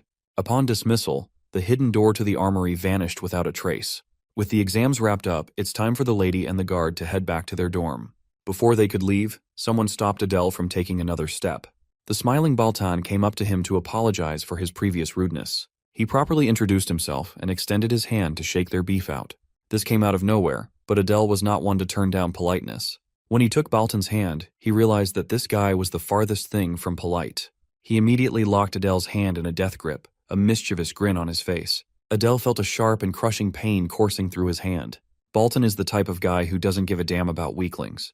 He's only interested in the strong, driven by burning jealousy and envy. He once pushed the protagonist of the novel to the brink of death. But once he realized the MC's potential, the bastard spared him for another duel in the future. Lycan Baltan is a battle-crazed lunatic. With that smug smile plastered on his face, Baltan goaded Adele into action. So he assigned Baltan's sword as a target for position transfer too. In a blink of an eye, he exchanged positions with the blade, tapping the bastard's shoulder. The test just ended, so Adele is not in the mood to placate a spoiled young master's whims. Besides, that handshake almost crushed his bones. In response, Baltan laughed with pure amusement. Seeing Adele's ability only served to stoke the lunatic's fighting spirit. Now he wants to fight to the death. Before things could escalate further, Lady Renee stepped up to stop the psycho. Emitting her own bone-chilling aura, she warned Baltan that she'd join the fray if he continued with his antics. Finally, the lunatic reined his aura in. As much as he loves fighting, taking on 2 powerhouses at once would be a bit much. He doesn't want to risk injury before school starts. Besides, there will be plenty of chances to draw each other's blood. The maniac really is crazy. He says he doesn't want to get injured, but he's down for a fight to the death. Adele can't get a clear of Baltan just yet. For now, it's time to make his exit with the young lady. Despite all those shenanigans, Adele couldn't help but look forward to life at Saitan. Back in their hotel, Adele woke up feeling refreshed in the morning. Bro is casually showing off his perfectly toned body to flex on us mortals. He feels better, and he's getting stronger day by day. Excited, he pulled out the uniform that Saitan sent over to try. After putting on standard black pants and a patched black blazer combo, he was surprised by how comfortable it felt. They are not allowed to wear anything but uniforms for 3 whole years, but at least the uniform itself is practical. Wanting to see Lady Renee and hers, he hurried towards her room and gave a knock. Upon confirming that it was her guard, Renee opened the door. Adele was taken aback by how pretty she looked in the classic blazer and skirt, illuminated by the sunlight peering through the windows. He couldn't help but verbalize his compliment, making the young lady blush. She might be cold-blooded with a blade, but her cute side is seriously killer too. Since Adele has a rare day off, he's planning to walk around the city for a bit. He bowed and advised that she rest, but was stopped before leaving. Red-faced and bashful, she asked if he was forgetting something. She reminded him that he was on a day off as a student, but not as a guard. He totally forgot about his primary job after getting too excited at the thought of resting alone. To compromise, she'll just join him on a walk around the city after changing. Just like that, his planned day off went up to smoke. His sorrow was erased by the liveliness of the city. With how clean and peaceful it is, it's hard to believe that the war took place just 10 years ago. Reconstruction is still ongoing in the outer regions. Humans may have won the war, but they failed to fully take the capital. Tugging on his sleeves, Lady Renee innocently pointed to a street food stall, eager to try some. The meat glistened as the heat brought it to the perfect color. It's a skewer of seasoned buck and vegetables. Curious if it tastes like chicken, Adele ordered 2 for him and the lady. As soon as they took the first bite, the pleasant flavor uplifted their moods. Adele was amused to see the stoic Renee making such an adorable expression. Maybe she's starting to open up to him bit by bit. The two continued to stroll around the city square while happily chatting. It's been a long time since Adele had a real break, and this will probably be the last one he'll have. Eventually, their walk led them to a stalwart statue in the middle of the capital. Adele looked at the giant statue with confusion, and Renee had to explain that it depicted the image of the first Demon King. Looking at it closer, he noticed the uncanny resemblance to Diana. It's not every day you get to see the first Demon King's features up close. When Adele tried to focus a bit more, he saw the statue's eyes glow with a familiar light. The necklace dangling on his neck resonated with the piercing glare. The stoic memorial of the first Demon King shot out an otherworldly power right into his artifact. Much to his surprise, it resulted in one of the jewels losing its luster and turning gray. What's weirder is that Renee doesn't see what just happened. She just saw Adele behaving oddly and pulling out his artifact. Normally, it's simply impossible that she didn't notice that blinding light. But based on her confused expression, she really had no clue. He remembered the page asking him to offer a god for information. Now he just discovered something significant in the most unexpected place. He's certain that this artifact is somehow connected to the first Demon King, firing him up to investigate further. With that, their walk around the city had concluded with Adele bursting with curiosity. The next morning, they headed straight to Saitan for the entrance ceremony. The headmaster and instructors stood on stage, facing around 100 new students in the auditorium. Adele can overhear the freshmen calling the headmaster a little kid, even though she's a monster who can crush them without lifting a finger. Some even find her cute. They are calling a child covered in tattoos cute. Some of Adele's batchmates need to investigate their hard drives. Suddenly, she shot a sharp glare in the direction of the scandalous students. Adele made a mental note of the possibility that she could read minds. With Instructor Aries' shout that shut everybody up, the entrance ceremony started. The headmaster gave a run-of-the-mill speech, and the atmosphere settled down. With the opening speech out of the way, the oath-taking for the top cadet and the runner-up commenced. As expected, the accolades went to Diana and Baltan. Looking at Lady Renee, she seemed unfazed that she didn't get the top spot. It makes sense, considering that her sole reason for enrolling is to take revenge on her mother. She doesn't give a damn about competition. As for Adele, he has his own agenda, no matter what anyone says. On the way up to the podium, Belton shot him a challenging glare and a cocky smile. Adele chose to just ignore him. Getting caught up with that maniac will be nothing but bad news. When the top cadet walked up to the stage, her presence alone showed why she was on top. As expected from someone blessed by the gods, the Demon King's daughter, Diana, is unmatched. The oath of the top cadet to wipe their disgrace and rebuild the demonic realm echoed inside the auditorium. Everyone could feel the rage from those who lost their homes and families at the hands of humans. If these demons find out that Adele is from the arson bloodline, the worst-case scenario would be torture for an eternity. With the entrance ceremony concluded, Instructor Aries directed everyone to check their assigned classes on the bulletin board. Everyone lined up neatly to find their names on the board. Upon scanning the assignments, Adele found his name under Class A. When he looked for Lady Renee's name, a tear almost ran down his cheek. Thankfully, his boss is assigned to Class C. He tried to appear upset, but the smile on his face gave his mood away. She asserted that he's still her guard, and he must drop everything when she calls for him. Pleased with the semblance of independence he just gained, Adele headed for his assigned classroom. On the way, he accidentally bumped into another student. The kid turned to him with murderous eyes, veins bulging in his neck. The rude kid threatened to kill him and called him a Cerberus-looking bastard. Adele was taken aback by the unprovoked hostility from a stranger. He recognized the kid as the son of Varus, a descendant of gluttony, Samuel. He's pretty strong among the 7 deadly sins. The kid is picking a fight even though he's at fault. Trying to avoid any mishaps on the first day, Adele apologized. Samuel is one prickly freak with an extremely punchable face. Aside from Lady Renee, it seems like the children of the 7 deadly sins are all freaks. Adele can only pray that he won't be stuck with Baltan in Class A. In the faculty room of Saitan, a heated meeting was underway. Instructor Idea was protesting that she should be respected as a proper instructor of Saitan. Instructor Aries argued that she simply couldn't be trusted to handle a particularly dangerous child, and asserted that he had more experience handling such a case. Idea found it preposterous that this guy was trying to walk all over her to take control of Class A. Mediating in between the two, Headmaster Lucian asked them to pipe down. Idea finds it unfair that she's always being targeted by criticism. To clear the air, the headmaster let Aries speak of his reason for wishing to switch classes with Idea. He simply explained that he was better equipped to handle that trainee, Adele, for he had faced countless foes like that kid on the battlefield before. One look was all it took for him to see that the boy was a natural-born killer. He's the kind who would point his blade at his allies and must be restrained right away. The other instructors think he's overreacting to a half-demon boy significantly weaker than the children of the 7 deadly sins. Aries argued that raw power doesn't define true strength. Adel's boldness and calmness are no less than the best of the heirs. This is why he wants to take over Class A, which is to keep a close eye on the cadet. So, in the end, he's simply saying that Instructor Idea cannot be trusted to handle one standout trainee. Aries is treating his colleague like a kid. Hearing this useless chatter, the headmaster sighed. She leaked a little bit of her aura, forcing the instructors to shut the hell up. While she understands Aries' concerns, switching class advisors now would do more harm than good. However, she also recognized being a bit cautious would not hurt. So she simply tasked Instructor Idea to pay special attention to the Adele boy.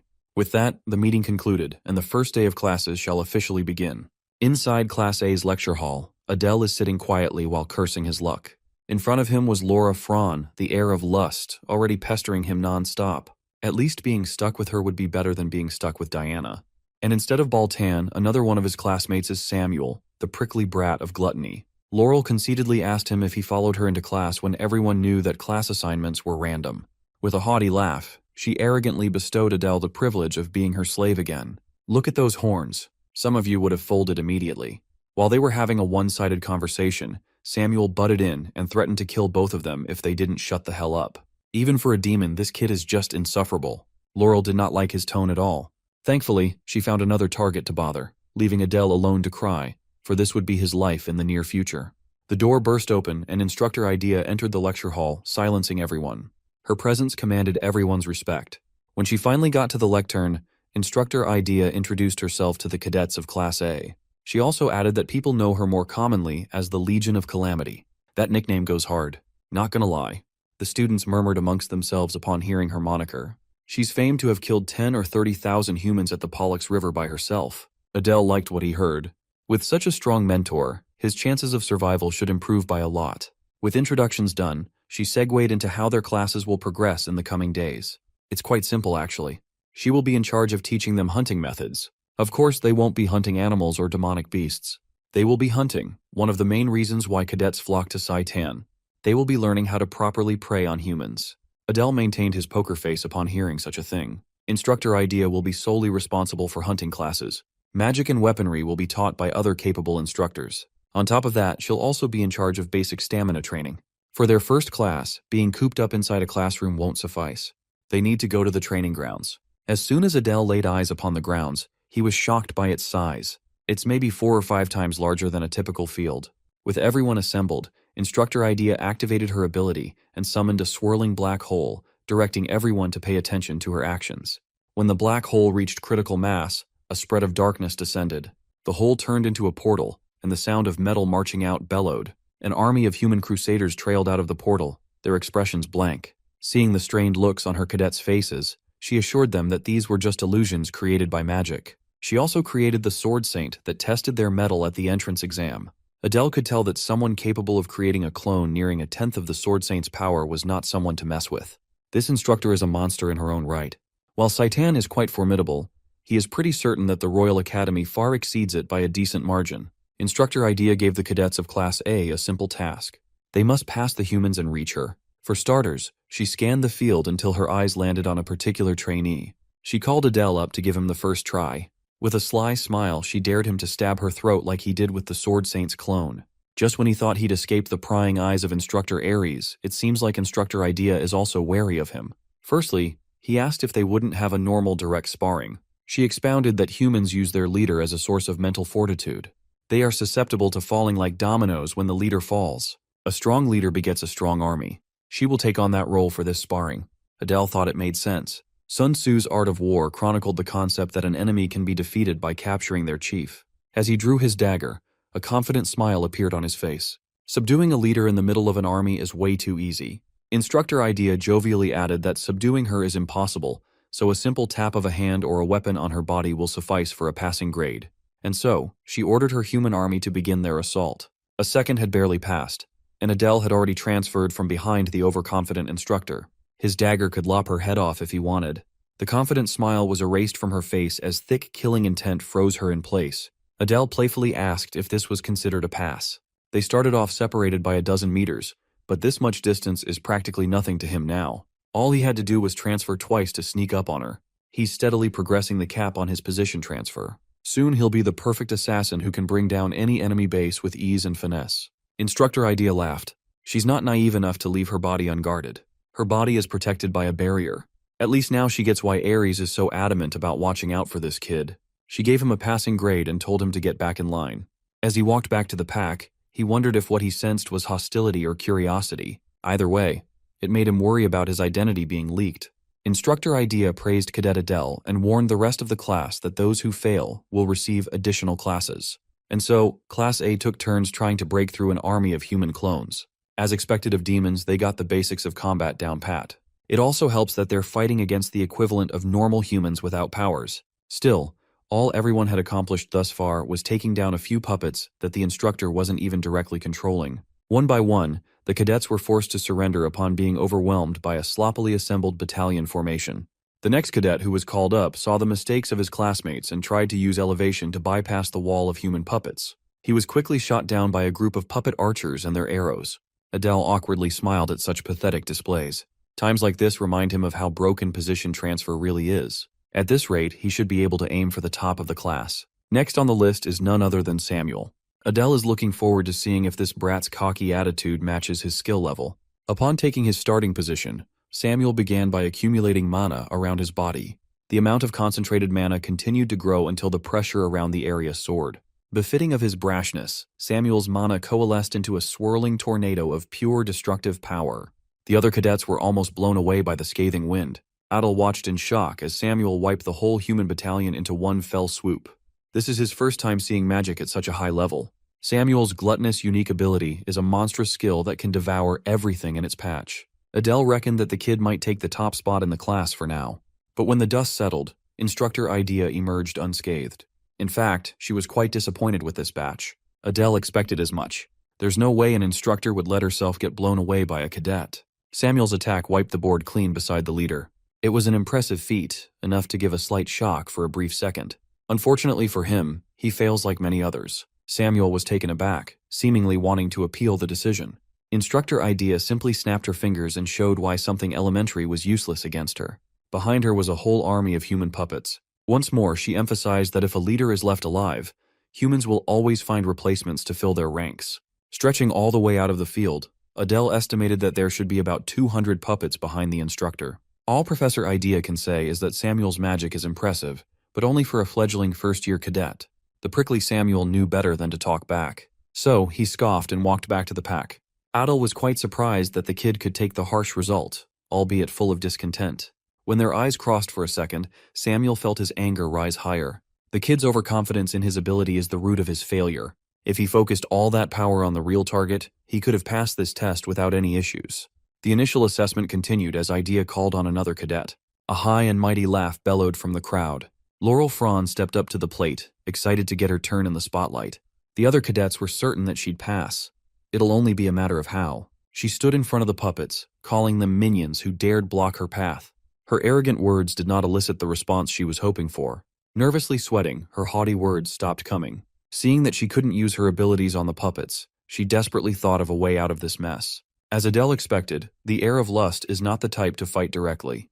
Back in the entrance exam, she used her teammates as crazed minions while staying at the back, barking orders like a queen bee. She's practically harmless without minions. Desperate for a solution, she turned her attention back to the flock of cadets and locked gazes with Adele. With pleading eyes, she asked for help but still referred to him as a slave. Unaware of their one-sided dynamic, the entire class silently discussed what they just heard. Adele wasn't going to help Laurel in the first place, but now he definitely will not. Tired of her crying, Instructor Idea ordered her army to charge forth. Laurel recoiled at the sight of the puppets swarming her. They surrounded her and rained punches and kicks. Adele couldn't believe that she didn't even bother learning to cast buffs on herself. Everyone watched as the puppet beat her up for a concerningly long time while begging for help. While everyone was focused on the beating, Adele's attention was drawn elsewhere. He just watched one of his classmates heal a wound completely. Healing magic is a power that only humans can use. Since that's the case, it's safe to assume that this pink-haired cutie must be a half-demon too. Healing talent is rare as is. A demon that can heal is practically non-existent. While he doesn't remember this girl's name, he made a mental note of finding a way to connect with her somehow. Just when he was about to approach her, Instructor Idea tasked him with helping Cadet Fran back to the classroom now that the test was over. Her timing couldn't be any worse. He'd rather try getting acquainted with the healer instead of babysitting a spoiled brat. He kneeled down and flicked the beaten and battered Laurel on her forehead, calling her useless. Adele poked her repeatedly to wake up and get up. The trashing she could live with, but being humiliated in front of everyone made her feel worse. At least when she calls him a slave, he can just clap back that she's pathetically weaker than one. Before the end of class, Instructor Idea ordered everyone to gather and line up. She had some high expectations, but the results were disappointing to say the least. Still, today is a good first lesson. It's important for these youngsters to experience overwhelming defeat to get a sense of where they stand in the world. It's imperative that they see where their flaws are and what mistakes they make. Finding out their limits early on is a big step forward. Knowing these allows them to support one another in battle. Adel found it odd that Saitan uses random class placement when human imperial schools usually split students based on their abilities. Instructor Idea touches on the concept of synergy. Despite all the failures today, one student passed the test. Singling him out among the crowd, Idea shot him a lingering glance, claiming that she'd be paying attention to his progress. Adele awkwardly thanked her while feeling the gazes of his classmates burning behind his back. Finally, they were dismissed and directed to return to the classroom for their next class. If the instructors are hostile, so are his batchmates. Samuel, in particular, looked like he was ready to pounce. Adele is worried that, at this point, building up his own faction might be next to impossible with all the meddling of those pesky kids from the 7 deadly sins. After hunting class, the rest of the lessons went on without a hitch. Next in their schedule was theoretical education. In theory class, they learned about the history of the demonic realm and the cursory weaknesses of humans. Adele diligently listened. Today he learned that demons have practically the same body structure as humans. Getting hit in certain parts equates to the same level of pain. Next time, they'll be having a quiz, so the instructor reminded them to study. It was surprisingly normal. Nevertheless, Adele found going through school tedious when he'd already gone through this in his previous life. It's only the first day, but he's already feeling defeated. Just like in his previous life, he had no friends to talk to after class. Speaking of friends, there's this one girl he's been trying to get acquainted with. The pink-haired lady who has healing powers. Since the next class won't start for a few more minutes, perhaps this is his chance to talk to her. Slowly walking up to her desk, the two exchanged a glance. With a warm smile, Adel properly introduced himself. The girl stared at him in silence while the rest of the class dropped whatever they were doing and paid attention to the two. Now that he's thinking about it, Adele realizes that when two half-demons do anything together, they are bound to draw attention from the masses. The girl is visibly uncomfortable with this, so it would be best to save the rest of the conversation for next time. So he quickly extracted himself from the awkward situation. Heading to the door, he just wanted to head to the restroom and feed loneliness to his mana or something. Suddenly the door opened, and Samuel walked in. For the nth time today, the two locked eyes. Adele just wanted to get out. Yet this prickly brat looked at him like he was lower than garbage. Trying to keep the status quo, Adele reluctantly deferred and made way for Samuel to go in first. As the kid passed Adele, Samuel scoffed and murmured about how he's a nauseating, low-class creature. Everyone has a bottom line. Adele tried his best to stay out of trouble all day, but he's finally reached his limit for bullshit. He turned his head and sarcastically praised Samuel's family, seemingly touching on a sore spot. Samuel unleashed his stinky aura and asked him to repeat what he just said. Doubling down, Adele praised the gluttonous family for producing absolute garbage that can walk and talk. Those words pushed Samuel over the edge. Though, to be fair, it doesn't take much to provoke him into unbridled rage. Unlike Balton, who knows when to push and pull, this dumbass cannot control his pure hatred and hostility. If this kid is going to get in the way of Adele's plans, then it would be better to just take him out of the picture right now. Samuel contorted and shaped his mana around his body, forming a spiky armor. Adele was unfazed. He thinks that he should be able to get away with blowing an arm off if he frames the incident properly. But before the two could collide, the instructor for the next class had already arrived without anyone noticing. After dispelling their raging auras, the slick-backed, glasses-wearing instructor smiled kindly and politely asked everyone to take their seats. Both Samuel and Adele didn't even sense the instructor entering the room. With the instructor breaking up the fight, Samuel dutifully deactivated his power. Well, that's because it was turned off forcefully. The instructor not only appeared out of nowhere, but he also dispelled all talents within an effective radius. With that settled, it's time for the bespectacled educator to introduce himself. For that, all students must return to their seats. Samuel annoyedly clicked his tongue, and Adele was surprised that the mad dog had accepted the situation with just mild annoyance. He walked back to his seat as the rest of the class quieted down. The instructor enthusiastically introduced himself as Robolt. Is ChatGPT teaching magic now? Now it makes sense how this man dispelled all magic with seemingly no sweat. To become an instructor in Saitan, one must be highly skilled.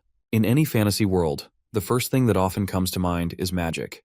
When Adele was still a novelist, he didn't write magic as a talent or latent trait. It was something entirely different. He was partial to seeing magic as a skill that is closer to being something one can improve with hard work. Depending on the perspective, it could even be seen as an academic pursuit. Instructor Robolt started off his lesson by giving his students one concept that they must carve into their minds: the concept of attributes. The core elements of magic are earth, water, wind, and fire. 4 base elements. Add in the rarer darkness and light magic, and you have 6 total basic attributes. Most people have just 1, but Adele could feel that he's attuned to 2. The Bears family is definitely inclined to the darkness attribute, but he's not quite sure what the Arson family practiced. Today's lesson will be a quick and easy one. The cadets will be identifying the attributes of their mana through a simple test. All they have to do is place their hands on an orb, and the change in color will reveal their affinity. As the students sheepishly fell in line for the test, Adele decided to stay back and observe first. The first one in line went up to the front, nervousness apparent in his face. When his palm made contact with the orb, it projected a crimson hue, indicating the fire attribute. Next was green, a sign of the wind attribute. Everyone had their turn, and the class had a surprisingly diverse lineup of elemental affinities. Since the process was fast and efficient, it did not take too long before it was Adele's turn. Instructor Robolt called him up to the front, and unlike the other students, he already knew Adele by name. Aside from that oddity, he was given the same instruction as the rest. When his palm made contact with the orb, it unleashed a dark aura with a glint of pale light. Just like everyone in the room, the instructor was taken aback. Robolt took a closer look at his ball and gasped at the extremely rare phenomenon. Half of the light is black, and the other half presents a gray color. Logically speaking, black often signifies darkness, usually found in high-ranking demons.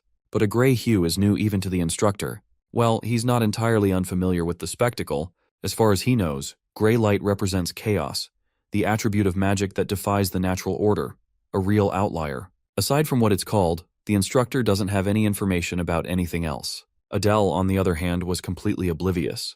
This is the first time he's heard of such an attribute. He never even wrote something like this in his novel. For now, it would be best to focus on the attribute of darkness. Messing with magic that defies the natural order without more info could be disastrous. As the lecture continued, he could not take his mind off that gray light that the orb produced. It seems like he's not the only one who's been obsessing over this newfound mystery. The daughter of Lust has been eyeing him since earlier.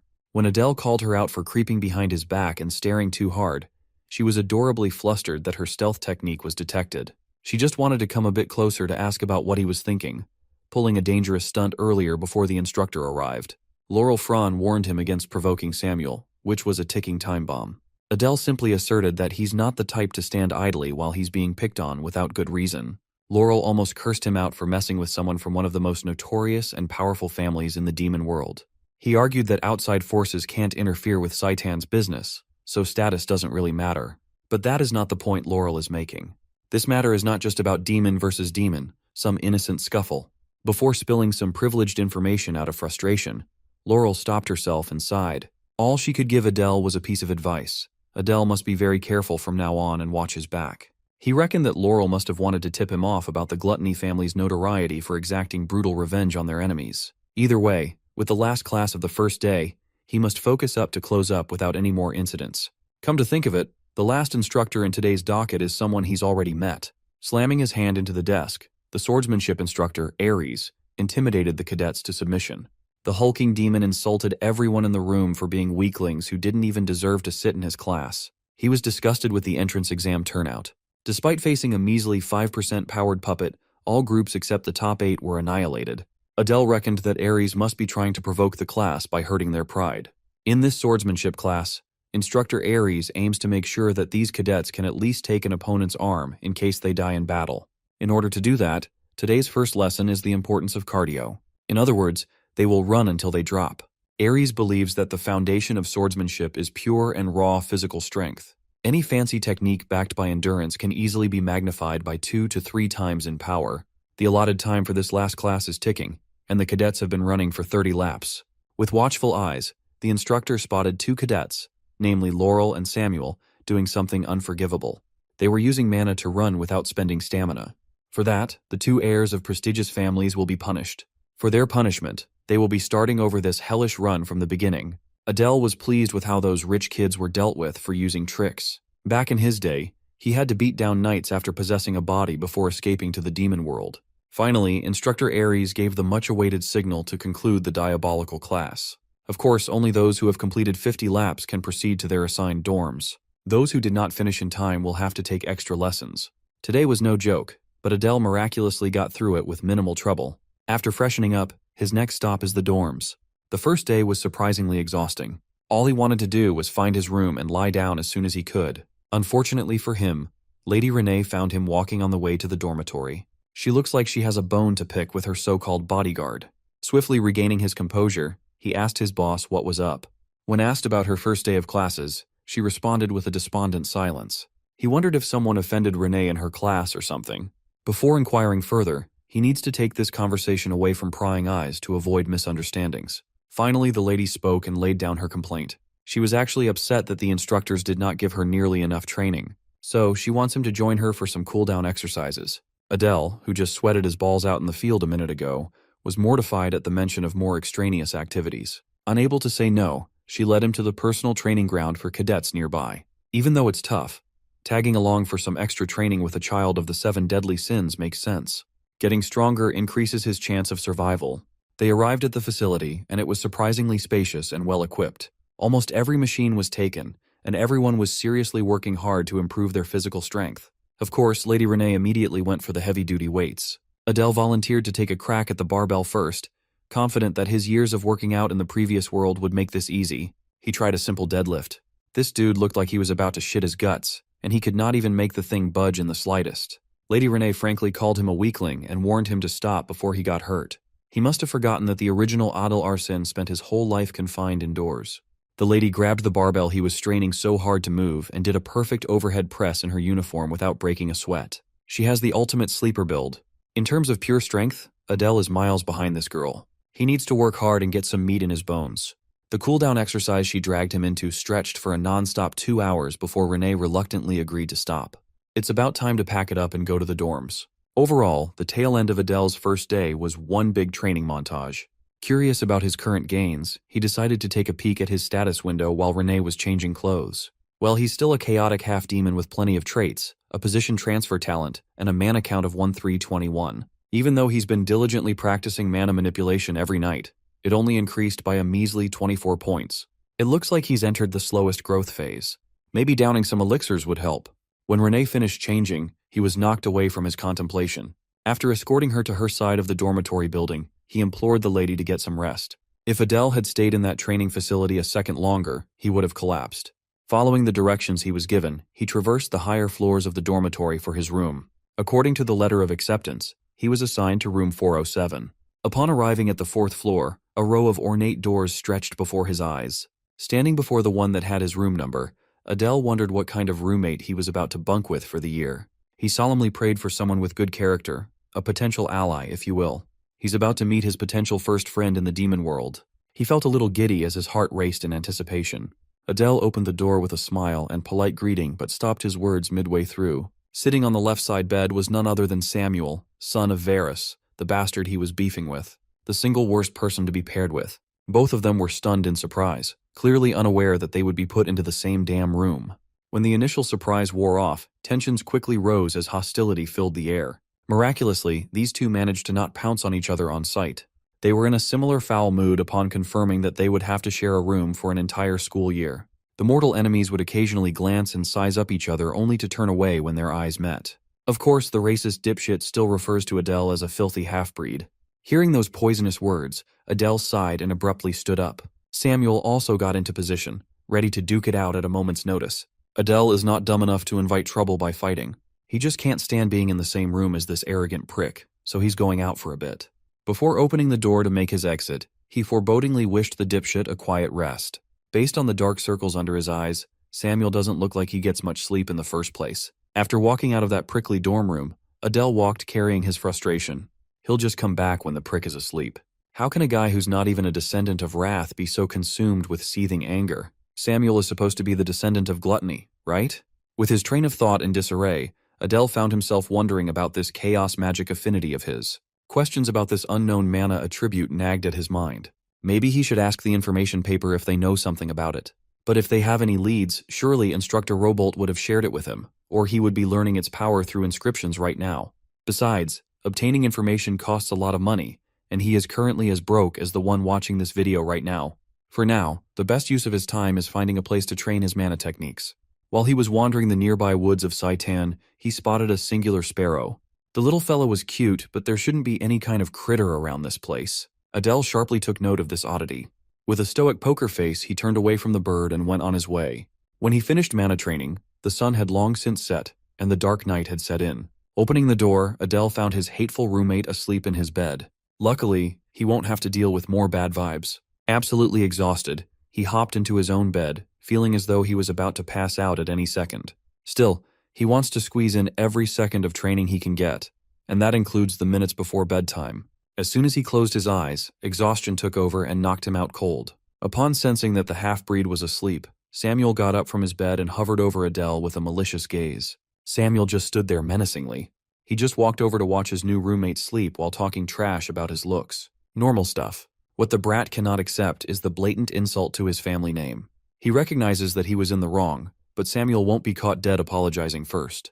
He sighed and turned around. Sharing a room with this punk is just adding to his already full plate. Still, he can't seem to forget the performance Adele put on during class earlier.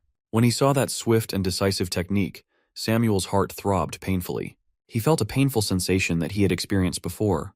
Recalling the image of the half-breed and instantly finding the instructor's vital point in the blink of an eye made Samuel shiver uncontrollably. He could feel the call of hunger kicking in. His gluttony is running wild again, causing him agonizing starvation at a moment's notice. It felt like his insides were drying up to an unbearable degree. At that moment, Adele tossed and turned to face his roommates grimacing while he was off to dreamland. On top of his uncontrollable hunger, Samuel has to keep looking at this fox-eyed asshole every day. Fortunately, the night passed without much fuss. When morning came, Adele got up from his bed with renewed energy. He looked out of the window to get some sun but saw something more fascinating instead. The bird he spotted yesterday is perched on a tree branch near his room. For a place that is strictly sensitive about foreign intrusion, Saitan sure sucks at hiding its invasive intent. This basically confirms that someone is trying to keep an eye on him on this campus. Adele would put his bet on Instructor Ares. That guy is relentlessly onto him. After slyly scanning the little fella's mana, he confirmed that it was definitely a living being, something that could be tamed through various methods like food. Speaking of food, that brat Samuel must have already gone out to have breakfast. The dude didn't even fix his bed. At that moment, Adele realized his big mistake. He does not know where the hell the dining hall is. The allotted time for the first meal of the day quickly passed, and the first class of the day, under Instructor Idea, arrived. Adele ended up missing breakfast as he aimlessly wandered around the campus looking for food. This is a rough start for his second day of classes. With a grave expression, the instructor prefaced today's class with an important announcement. For their homeroom, the class will choose a representative. It's only the second day, and the class barely knows each other. Naturally, some of them had questions about how they would select one for the crucial role. Initially, Instructor Idea was planning on a democratic vote, but she just changed her mind on a whim. Instead of putting it into voting, she will personally appoint the class rep. Before she could even blurt a name out, a certain bold lady was already preparing her acceptance speech. Laurel Fran could not stand idly any longer. She stood up and praised the instructor's impeccable decision-making. In the novel, the instructor chooses Fran to represent this particular class, since Samuel's unpleasant personality makes him ill-fitting for a leadership role. Laurel, on the other hand, has a very inflated ego. As a representative, she wants everyone to treat and call her the queen. She might not be the brightest, but she's the best choice for the job. She certainly has the charisma of a leader and the best support skills.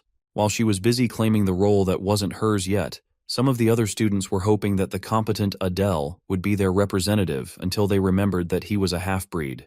Maybe his performance was a bit too good. Still, he is flattered to hear his name come up for something so important. Waving useless thoughts away, Adele quietly approved of Laurel Fran's inevitable appointment. Instructor Idea held her tongue as the vivacious lady urged her to say the name and make this nomination official. With a sigh, Idea blatantly shot Fran's overconfidence down by asserting that she was not going to be the class rep. Not used to getting rejected and passed over in her entire life, Fran could not make sense of what she was hearing. Without mincing words, Instructor Idea announced that the class representative she chose was none other than Adele Pixie. There was no one more surprised than the man himself. This is an absurd progression.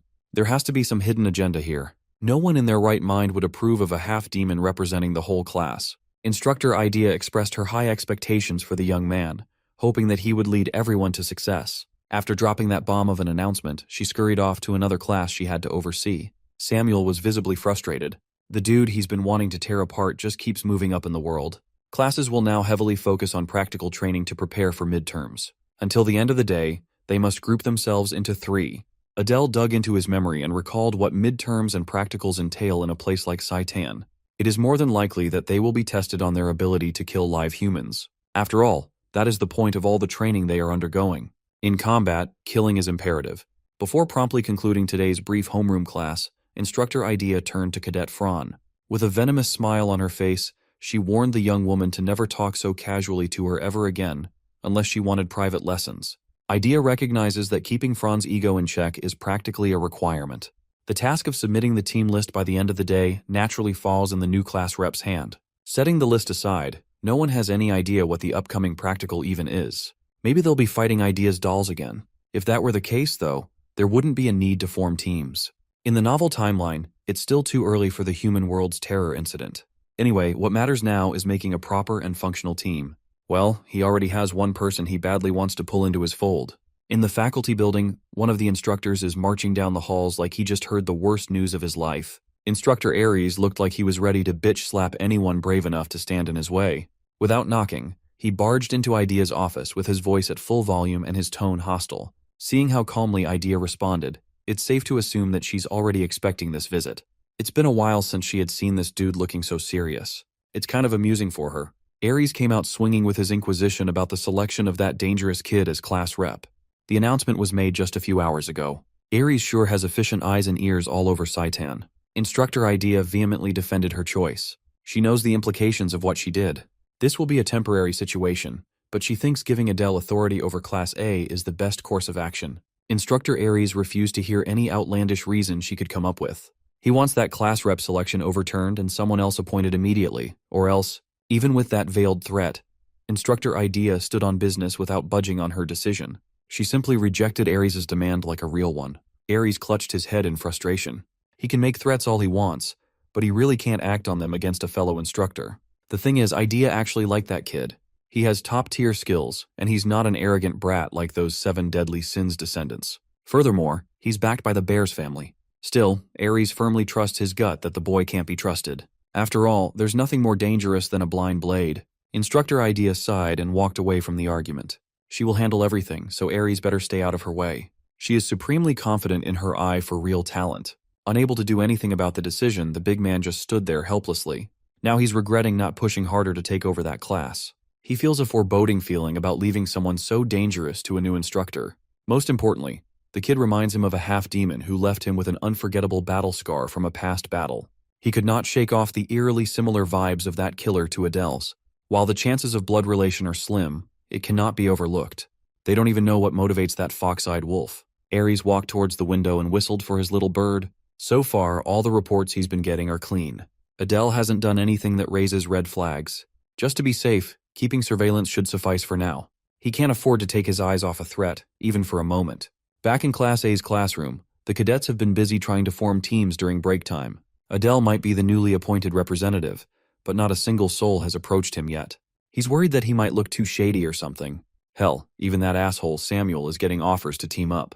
He doesn't really mind who he groups with as long as they're not dead weight. Seeing him so easily get folded and annoyed Adele to high heavens. Since offers are not exactly flooding, it is about time to make the effort and approach someone himself. As expected, no one is approaching the half-demons.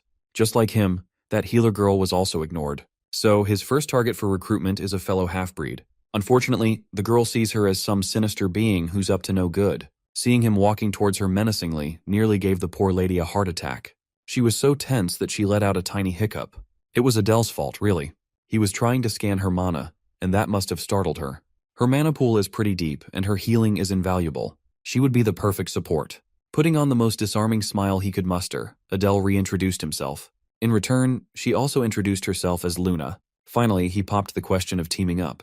He even sprinkled in his class rep position to spruce up the invitation. At first, she was hesitant to give an answer, given how scared she was of the guy and the implication of two half-demons being in one group. So, he applied a little more pressure, reminding Luna that they don't have much time before the list of teams is to be submitted. With a little bit of push and intimidation, he was able to secure an affirmative answer. As they were finalizing the deal, Laurel Fran overheard their conversation and inserted herself between the two. With her perpetually haughty attitude, she butted in with her signature laugh. As if she was doing the two a favor, Laurel offered to take them under her wings. Adele tries his hardest to reject the insistent spoiled brat to no avail, while Luna is caught between two arguing powerhouses. She asserted that she still refuses to recognize Adele's authority as class rep, seeing herself as the true leader of Class A. He could tell that this girl wouldn't take no for an answer, so he ended up adding a 7 deadly sins descendant in his little circle. Adele also appointed her to be the team leader with the stipulation that every decision must go through him first. It would probably be better to have this kind of setup when it comes to Fran. This way, he can stroke her pride while also making use of her and her name's prestige to some extent. A whole week quietly passed without much trouble. At this point, Adele recognized that he had hit a bottleneck in his mana training. For the whole week, he only increased his pool by 1 point. He seriously needs external help from an elixir. In addition, he still can't find any relevant information on the Chaos attribute at all. His best bet is on this week's Magic class. On top of that, Kreet's worm poison is becoming unstable. He'll probably have to always keep the little critter on him now. At the very least, his prick of a roommate isn't causing him any grief. So that's a relief. Even so, he can't help but feel like things will be improving from now on. Today, Instructor Idea entered the classroom with an enthusiastic greeting to her cadets. She looks excited, so something good must have happened. Then, she announced that today's class would be a bit special. Class A is going to have a field training session. It's their first field class, and it will be held outside of Saitan. They will be heading to the location known as Oregon. Bro, they're going to the United States? Well, in this world, Oregon is the prison that houses humans who failed to return to their territory during the Human-Demon War. In other words, Oregon is a prisoner of war camp. To make the journey a lot faster, they will be taking the dimensional train. The clueless students heard that they were going outside the boundaries of school and were giddy with excitement. They are so focused on going outdoors, but if they knew what kind of place Oregon really is, they wouldn't be smiling and chatting so ardently. This is Adele's first chance to venture outside the school property, and he lucked out. Aside from training, there are more ways to get stronger. Soon the main characters will discover a special opportunity in that god-forsaken prison. Adele has the knowledge and knows how to get to that encounter before anyone else. The problem is seizing that thing without attracting suspicion and avoiding all the eyes around him. The Oregon guards are no joke either. His train of thought was interrupted by the cheery Fran. He must have looked a little stiff. So Adele laughed it off as nervousness for his first field class. Fran assured him that there was no need to worry with such a capable team leader by his side. Adele is kind of looking forward to seeing all that confidence and energy sapped out once they get to Oregon. Still, the girl's attitude cheered him up a bit. With a rare opportunity looming on the horizon, Adele is eager to get his hands on some much-needed power-up. The dimensional train announcer promptly notified the passengers of their arrival in Oregon. It's time to disembark. Instructor Idea led the way, as the cadets looked up to a sinister building exuding misery. While the kids were dead silent, their instructor looked right at home. On the way to the entrance, they had to walk by a few metal cages housing the bones of previous prisoners. As expected, the atmosphere was intense.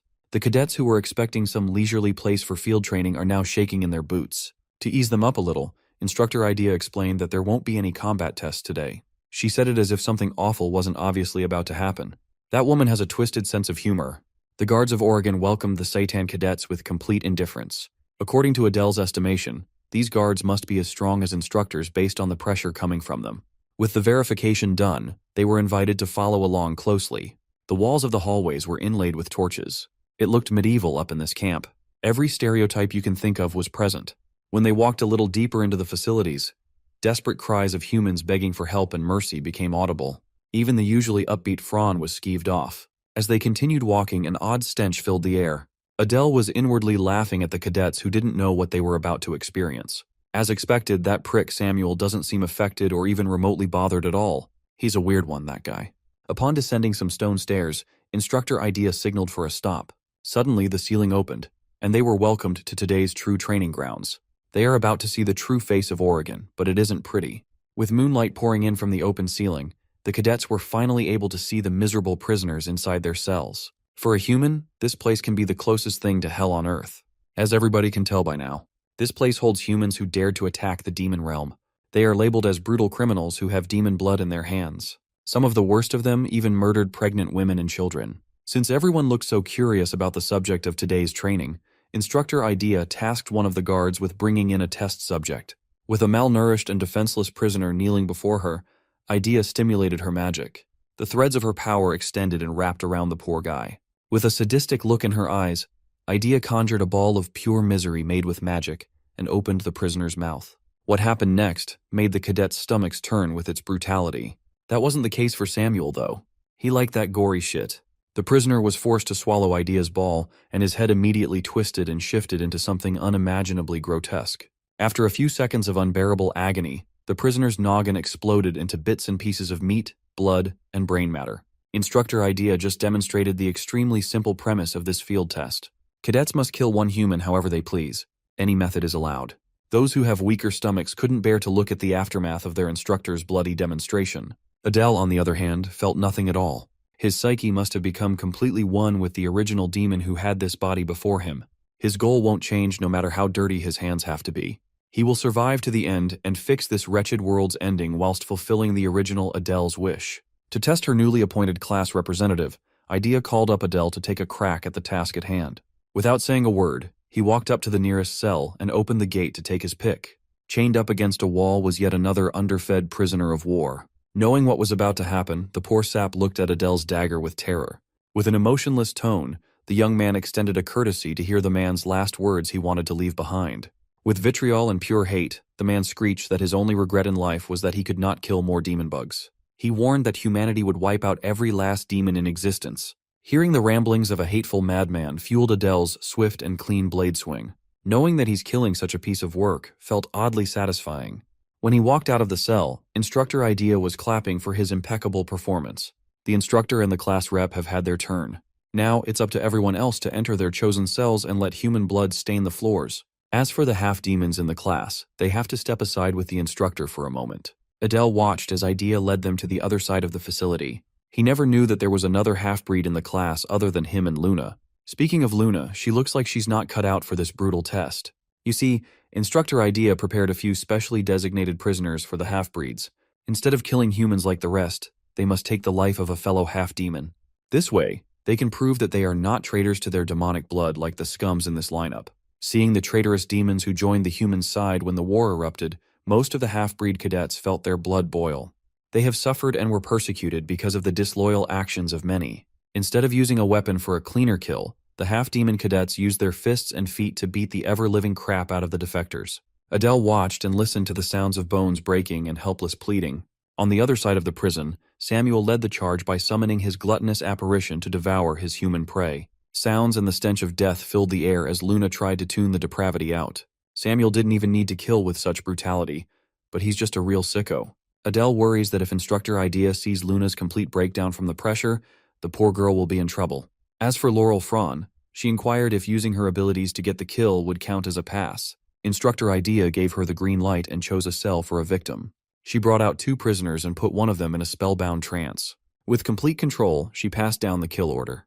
The puppet prisoner turned to his lifelong comrade and strangled the life out of his own kind. Instructor Idea gave Fran the pass and reminded her to fix what she still lacks over time. The girl doesn't seem to lack latent hatred toward humans, but she's a lot more fragile than Adele thought. Since they were up against chained-up prisoners, it didn't take too long for everyone to get their kill. Now there's only one remaining cadet who hasn't done her part yet, Luna. With a complete and undivided focus on the poor young lady, she must prove to Idea that she's not a traitor to their kind. If she can't complete this training, there are broader implications at play due to her blood. All Luna wants to do is disappear at this point. She slumped into the ground and cursed herself for being so pathetic. Luna came all the way to Saitan to avenge her mother, who lived a hellish life because of a man unworthy of being called a father. But she can't even get over her passivity. Seeing his teammates struggle, Adele stepped in to offer some much-needed help. He rolled up his sleeves and swore that she would get through this test with a pass. Luna felt apprehensive, but the young man had already taken out his dagger to get started. He turned the blade around and placed it in her hands. It may be frightening, but she must power through the fear. With the dagger in her hand, Adele gently guided its direction with finesse. In this state, all she needs to do is slowly move forward and stab the heart. She closed her eyes and did as she was told. Before Luna knew it, Adele was already collecting the blade from her hand while patting her head for a job well done.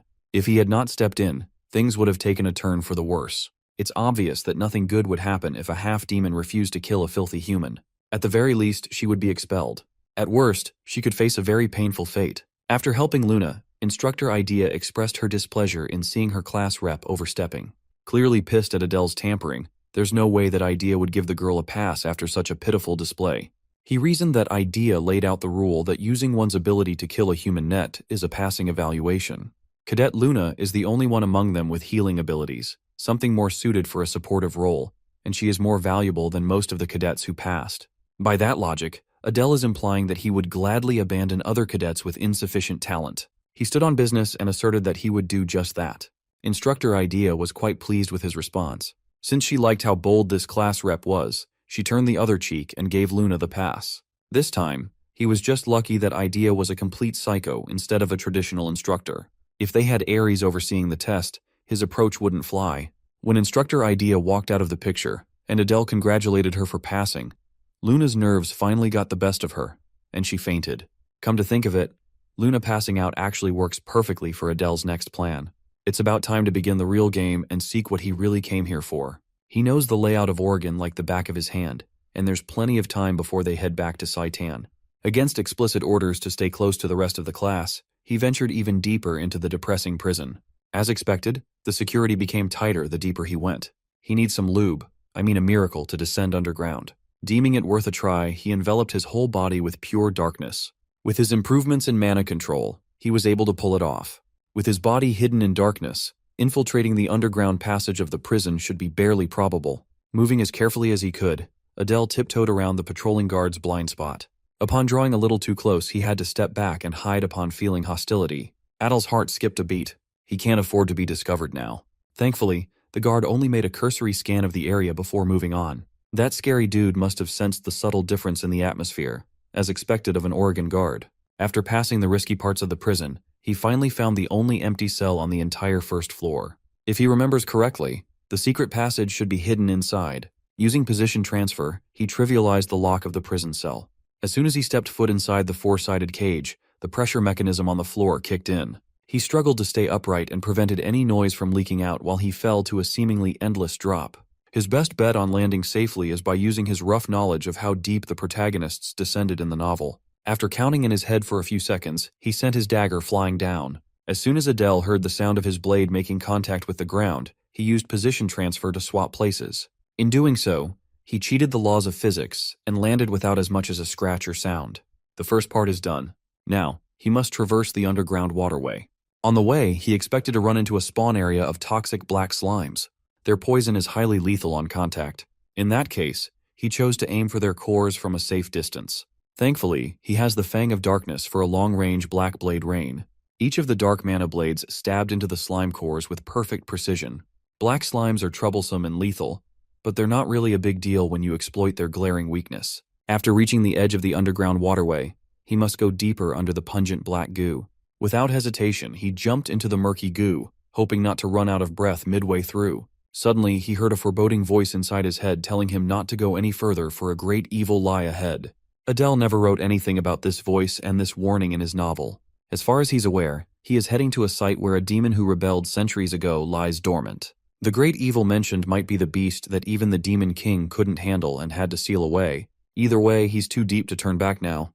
He'll just have to see what's in store beyond the light. After what seemed like forever under the black goo, he frantically swam up to the surface of a hidden chamber. In front of him were the remains of a chained-up prisoner who rotted away to the bone. Scanning the morbid thing, Adele recognized that the opportunity was probably hidden inside the decayed heart of that skeleton. Giddy from the exciting treasure in front of him, Adele motioned to grab the rotten heart, only to be stopped in his tracks. When he got close enough, the decayed heart glowed with a bright crimson and vigorous hue. The light from that heart seemingly pumped life back into what remained of the sealed prisoner. Adele wasn't expecting any of this absurdity to happen. With new life pumping into the skeleton, its eyes lit up with golden fire. A crucifix insignia manifested behind the wasted prisoner. It has an uncanny resemblance to the emblem of the Arson family tattooed on Adele's neck. That means the fabled traitor of the demon realm was connected to his family after all. Defying all logic, the skeleton talked with a booming voice, recognizing Adele as the child of Arson. Unnerved and curious, his ears perked up to listen. Someone who can hear the skeleton's voice is bound to carry the same burden as he did in his life. That's the fate of the blood that carries chaos. For Adele, he leaves a warning not to be devoured by the raging chaos, the force that distorts the order of the world. If one becomes obsessed with finding its meaning, one is bound to become lost in the end. After issuing the bone-chilling warning, his remains crumbled into dust as the rotten heart fell on the floor. Upon touching and picking up the decayed organ, it lit up once more. Through his palm, it imparted a constant hunger, the will that seeks nothing but utter devastation and destruction. He must have touched upon the remnants of his ancestors' innermost desires. Looking at his status window, a new trait has been added. Telekinesis. Eager to test it out a bit, he drew his dagger and made it move using his mind. Unfortunately, all he can do right now is lift it up in the air for a few seconds. It's not a matter of lacking mana, but an issue of low proficiency. Nevertheless, he will need to train this new ability with diligence. Aside from this possibly overpowered technique, discovering a clue about chaos affinity beyond just raw power was unexpected. This sneaky operation was a huge success. Since there's nothing else left to gain in this damp shithole, Adele better return with the rest of the class before someone notices his absence. When he arrived, the first one who spotted him was Fran, and she looked suspicious. Using the simplest excuse, he claimed that he was just walking around the area. Well, Oregon is not really the place to take strolls. To cover his tracks, he insisted that sightseeing caged humans is oddly pleasing to him. Dismissing Fran's irritable ramblings, he looked for Luna. Fortunately, she seemed a lot better than the last time he saw her. He joked that she slept so soundly that someone could have carried her off without anyone noticing. Ignoring that joke, Luna thanked Adele for helping her with the field test. She would have undoubtedly failed if it wasn't for him. That means the girl is indebted to him now. He'll certainly cash that debt in the future. Finally, Instructor Idea called her cadets to gather up. Thankfully, there were no dropouts on today's field exercise. She also noticed the change that a lot of cadets underwent after getting their hands dirty. They still need refinement, but today, there was a big improvement. It was a short stay that felt long. Now it is time to leave this god-forsaken place and return to Saitan. Another week quietly passed since they returned from that unforgettable trip. Not much really changed. Adele noticed that the half-demons had overcome some of their fears through the experience of killing their own kind. Meanwhile, every second of Adele's downtime has been dedicated to training up his telekinesis, while the professors keep hinting at the upcoming midterm exam. In the novel, the first-year students of Saitan launched an all-out invasion of the Imperial School around the time of midterms. This upcoming event is no joke. Adele could tell that not everyone in this classroom would ever return in one piece. Yes, the One Piece is real. Today, Luna kept on stealing glances at him and turning away once he stared back. Based on her expression, she looked bothered by something. So, he decided to approach her with a smile to check what was going on. She wasn't responding, so he gave her a little startling. When asked if something was going on, she frantically waved the question off. It looks like she won't be sharing her thoughts so easily. So, Adele invited the young lady to have lunch with him later. Hearing the invitation seemed to cheer her up a lot. With that being said, they are set to meet in front of the dining hall at noon. Luna is emotionally unstable but way too easy to read. She doesn't seem that frightened by everything anymore, and she seems to trust Adele after Oregon. A few hours later, the lunch period was almost over, and Luna was still a no-show, worrying Adele. He doesn't want to go in and eat alone since he normally doesn't even eat lunch. It can't be helped, so his time would be better spent on more training anyway. As he was about to walk back to his dorm, Adele spotted Lady Renee and the Demon King's daughter, Diana, walking his way. Upon seeing perhaps the most dangerous duo in Saitan, Every fiber of Adele's being screamed at him to run and not get involved. So, he frantically used position transfer in order to hide himself. Even so, Lady Renee sensed a faint trace of his presence. Thankfully, she did not investigate the surroundings further, as he was just hiding behind a brush. Considering what he experienced back in Oregon, he's been a little more paranoid about getting outed as a descendant of the arson family now. Not only did his family play a pivotal role in defeating the demon realm, but more importantly, they were directly responsible for the brutal death of the Demon King. To add salt to the wound, the Arsons even added the Queen to their kill count. While the ladies were trying to make sense of the presence, they both just felt Adele quietly snuck away. That was a close encounter. He really needs to be more cautious around the campus. His sneaky shenanigans landed him in a hidden spot behind the dining hall. The ample space and quiet is a lot better for training than his stuffy room. Maybe he stumbled upon a decent spot. Unfortunately, the peace and quiet didn't last too long as a frightened scream echoed nearby. Adele recognized the terrified voice and immediately ran in its direction. His suspicions proved to be correct. Luna was being harassed in an alleyway. Seeing the young lady being ganged up on made Adele's blood boil to dangerous levels. She turned to him with a glint of hope. Calming himself down, Adele scanned the goons and recognized them from his class. He can pretty much grasp what's going on here. With barely concealed rage in his voice, he asked the goons to return to the classroom. They must be ganging up on Luna when everyone here is also half-demon. The goon leader pushed back against Adele. From the beginning, these half-breeds never recognized Adele's authority as a class representative. These goons have no game at all. Believing that Adele wouldn't be able to handle a 3 versus 1, they were quickly proven wrong.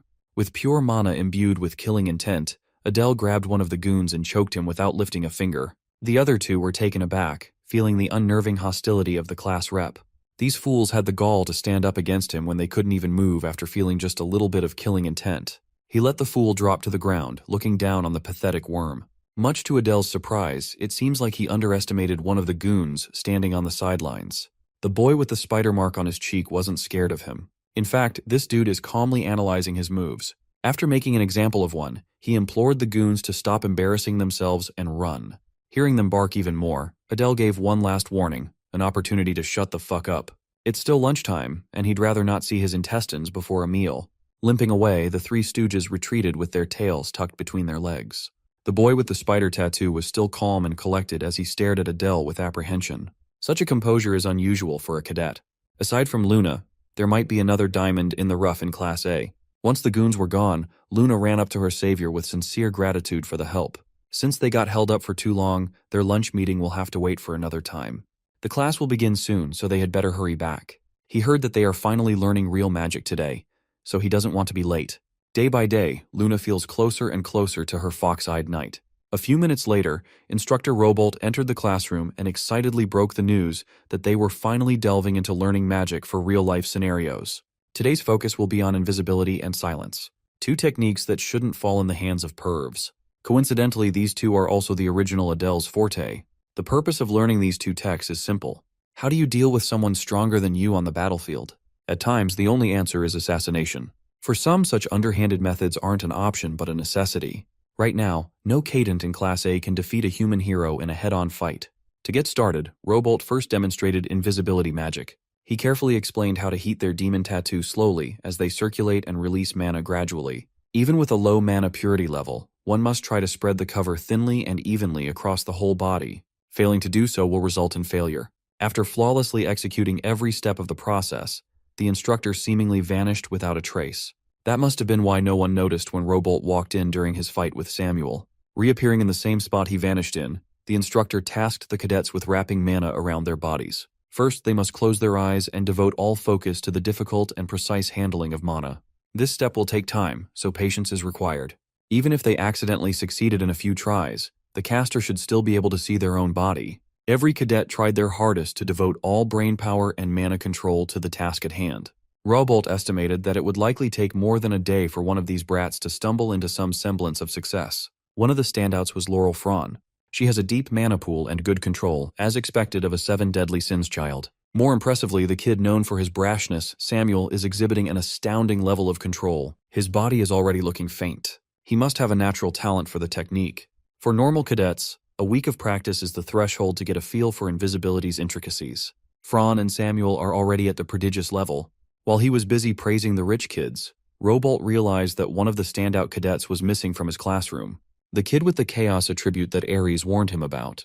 When he looked at Adele Pixie's seat, the physical form of the boy had already completely vanished. He could recall that the boy was sitting in that seat when he started the lecture earlier. While the instructor was having a mental crisis, Adele easily maintained his invisibility spell without much effort. Thanks to his body's latent talent, invisibility magic was way too easy to master. In fact, he's already trying to come up with ways to incorporate his chaos attribute into it. The invisibility and assassination skills they broach today won't cut it against those who are truly strong. He needs a more potent way of killing.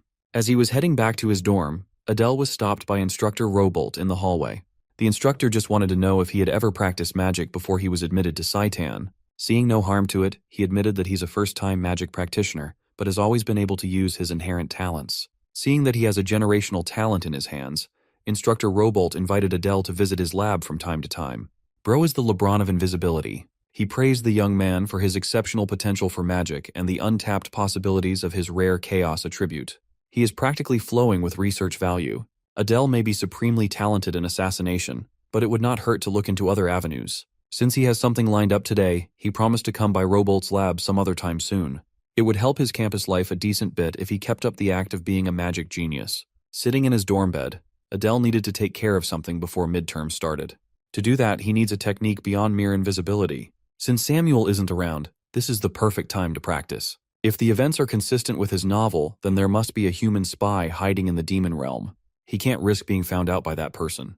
Adele needs to find and kill that son of a gun, no matter what. A high-level spy will be incredibly tricky to deal with, so mastering his trump card is key. Going above simple invisibility, he intends to exist yet not exist at the same time. With the seamless integration of his compatible attributes and his firm grasp of the original invisibility magic, he succeeded within just a few attempts. It worked. In fact, it worked so well that he couldn't even see himself anymore. As his presence and existence fluttered away, Adele felt a grim premonition. He might have overdone the non-existence part of the technique, and now he's struggling to breathe. His body feels strange, and his instincts are telling him to dispel the dangerous magic. When he tried dispersing the mana away, he found that he could not force deactivation.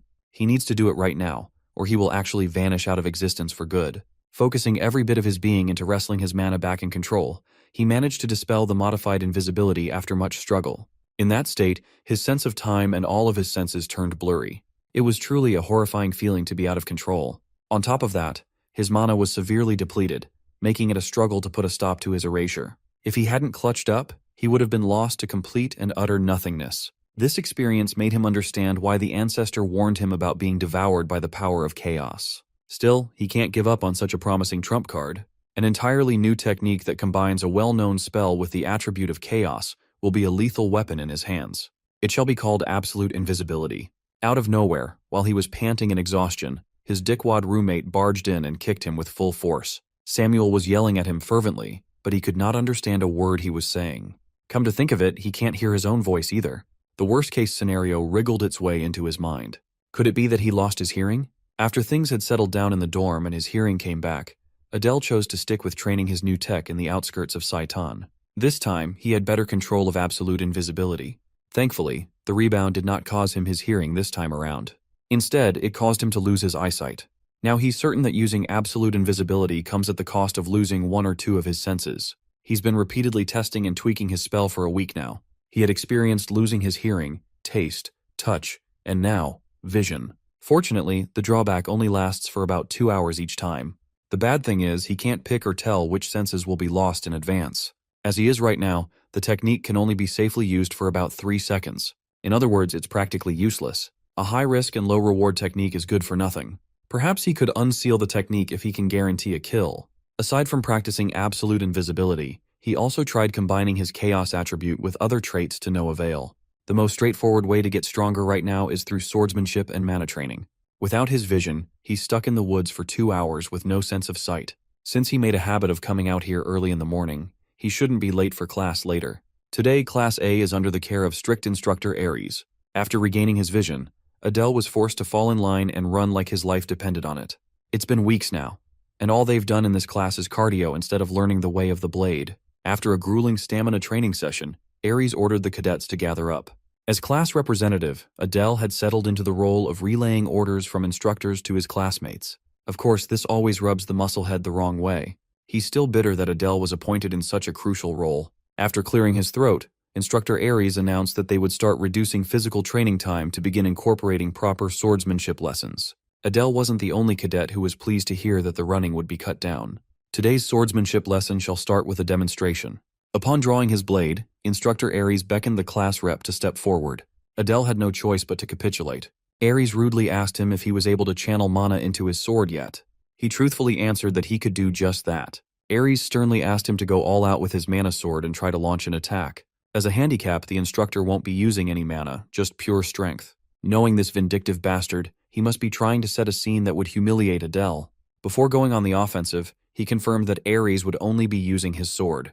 With that stipulation established, Adele drew his trusty dagger. He might be allowed to use mana, but using his innate traits might be pushing it. For now, he wants to test the waters and see the instructor's skill level. From the get-go, he could tell that man's stance has no openings to exploit. In the human world, he would be at the expert advanced level, give or take. But in the demon realm, sword skills are mostly judged by how much mana one can channel through their weapon. Human ranks don't mean much in this world. In the first place, channeling mana into a weapon is not an easy feat. Adele could tell that the instructor was underestimating his capabilities, and that he hurt his pride a little. If that's the case, he just needs to exceed expectations. Darting forward like a loose arrow, he aimed for the kill through the right carotid artery. Of course, landing the opening attack is easier said than done. Shifting angles, Aries easily moved out of the way. Then, the second part of Adele's assault is initiated as he twists the blade's handle. He circled back with a quick follow-up attack, confident that he could land a critical strike. Aries glared at him and insulted his unfinished technique. The instructor flexed his bulky muscles and tanked the dagger without raising the guard. Then, a brutal counterattack to his spine laid Adele down on the floor. His fellow cadets watched as Aries used excessive force on a simple demonstration. Adele's landing made a large crater on the training ground. He coughed and huffed for air. His lungs deflated from the ruthless counter. Without stopping, Aries raised his blade, seemingly aiming for the cadet's neck.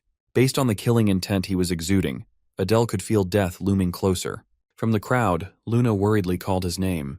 With one hand lifting the hefty blade overhead, Aries struck down with the force meant to bring devastation. Once more, the impact destroyed the floor of the training grounds. Even Samuel could tell that this was a little too violent for a swordsmanship lesson. If that depraved kid felt that way, you're doing something really fucked up. Fortunately, Adele had enough of a buffer to imbue his body with mana and roll away from the impact. Thanks to telekinesis, he managed to push the sword aside at just the right moment to survive such savagery. If he had been a little late or a little early, he would have been cut in half. Aries felt the disturbance in his blade. Adele stood up and confronted the bulky bastard for trying to kill a cadet for nothing. Aries pulled out the dagger lodged in his chest like it was nothing, and calmly refuted the allegations. He threw Adele's blade on the floor and ordered him to go back in line and shut up. Afterward, the scumbag instructor asked the class rep how it felt fighting someone of his level in direct combat.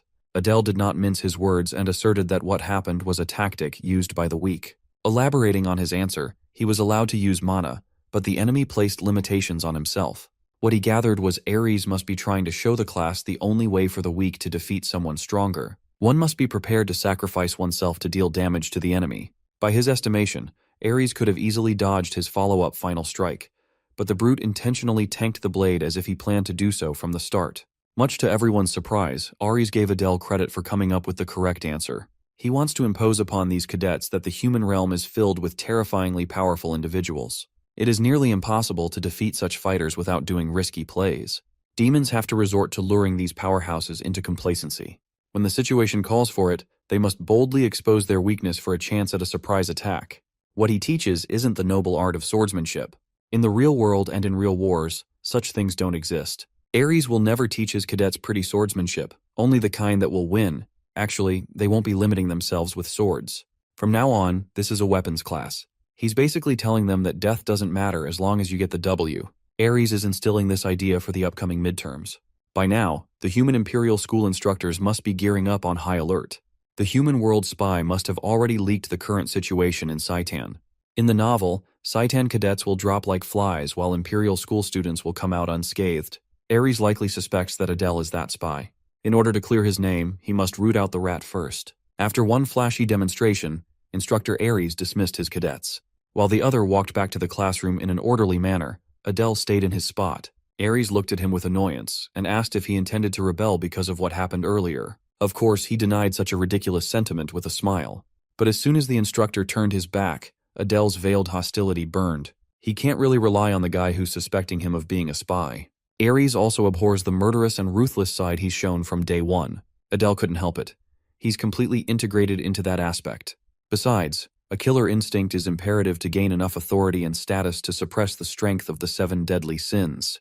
Of course, if Ares keeps on crossing the line like in that training ground, Adele will do everything in his power to give that musclehead a taste of the consequences. While he was plotting some revenge on one of the instructors, Luna approached him and felt some of his murderous aura leaking out. He apologized for startling her again.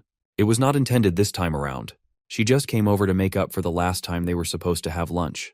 Maybe today would be the day. Adele readily accepted, and her face lit up with excitement. Inside the dining hall, they ordered some lavish meals fit for aristocracy. It's been a long time since he had something this luxurious.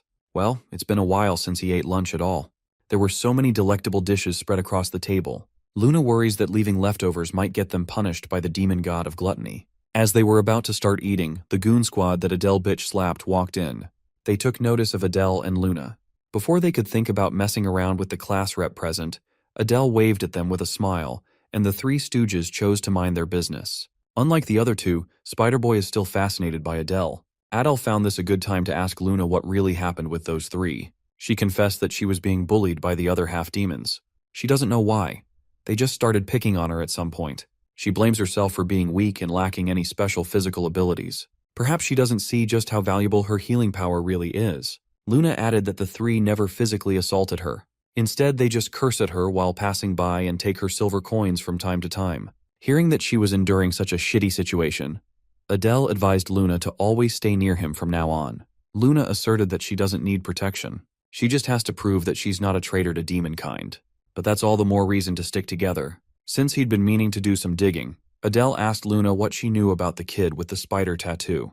Maybe he's from Hunter x Hunter. As far as Luna knows, the boy's name is Kyle.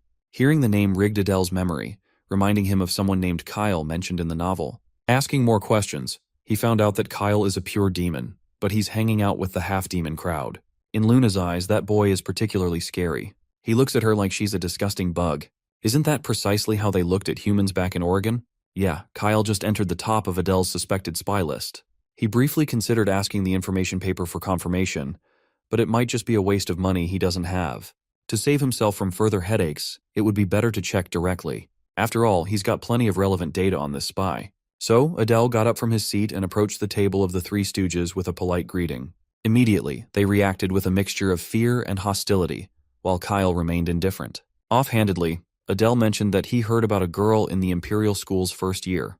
Kyle remained seated, focusing on the meal in front of him. Adele added that the girl is a half-demon with one surviving relative, an older brother.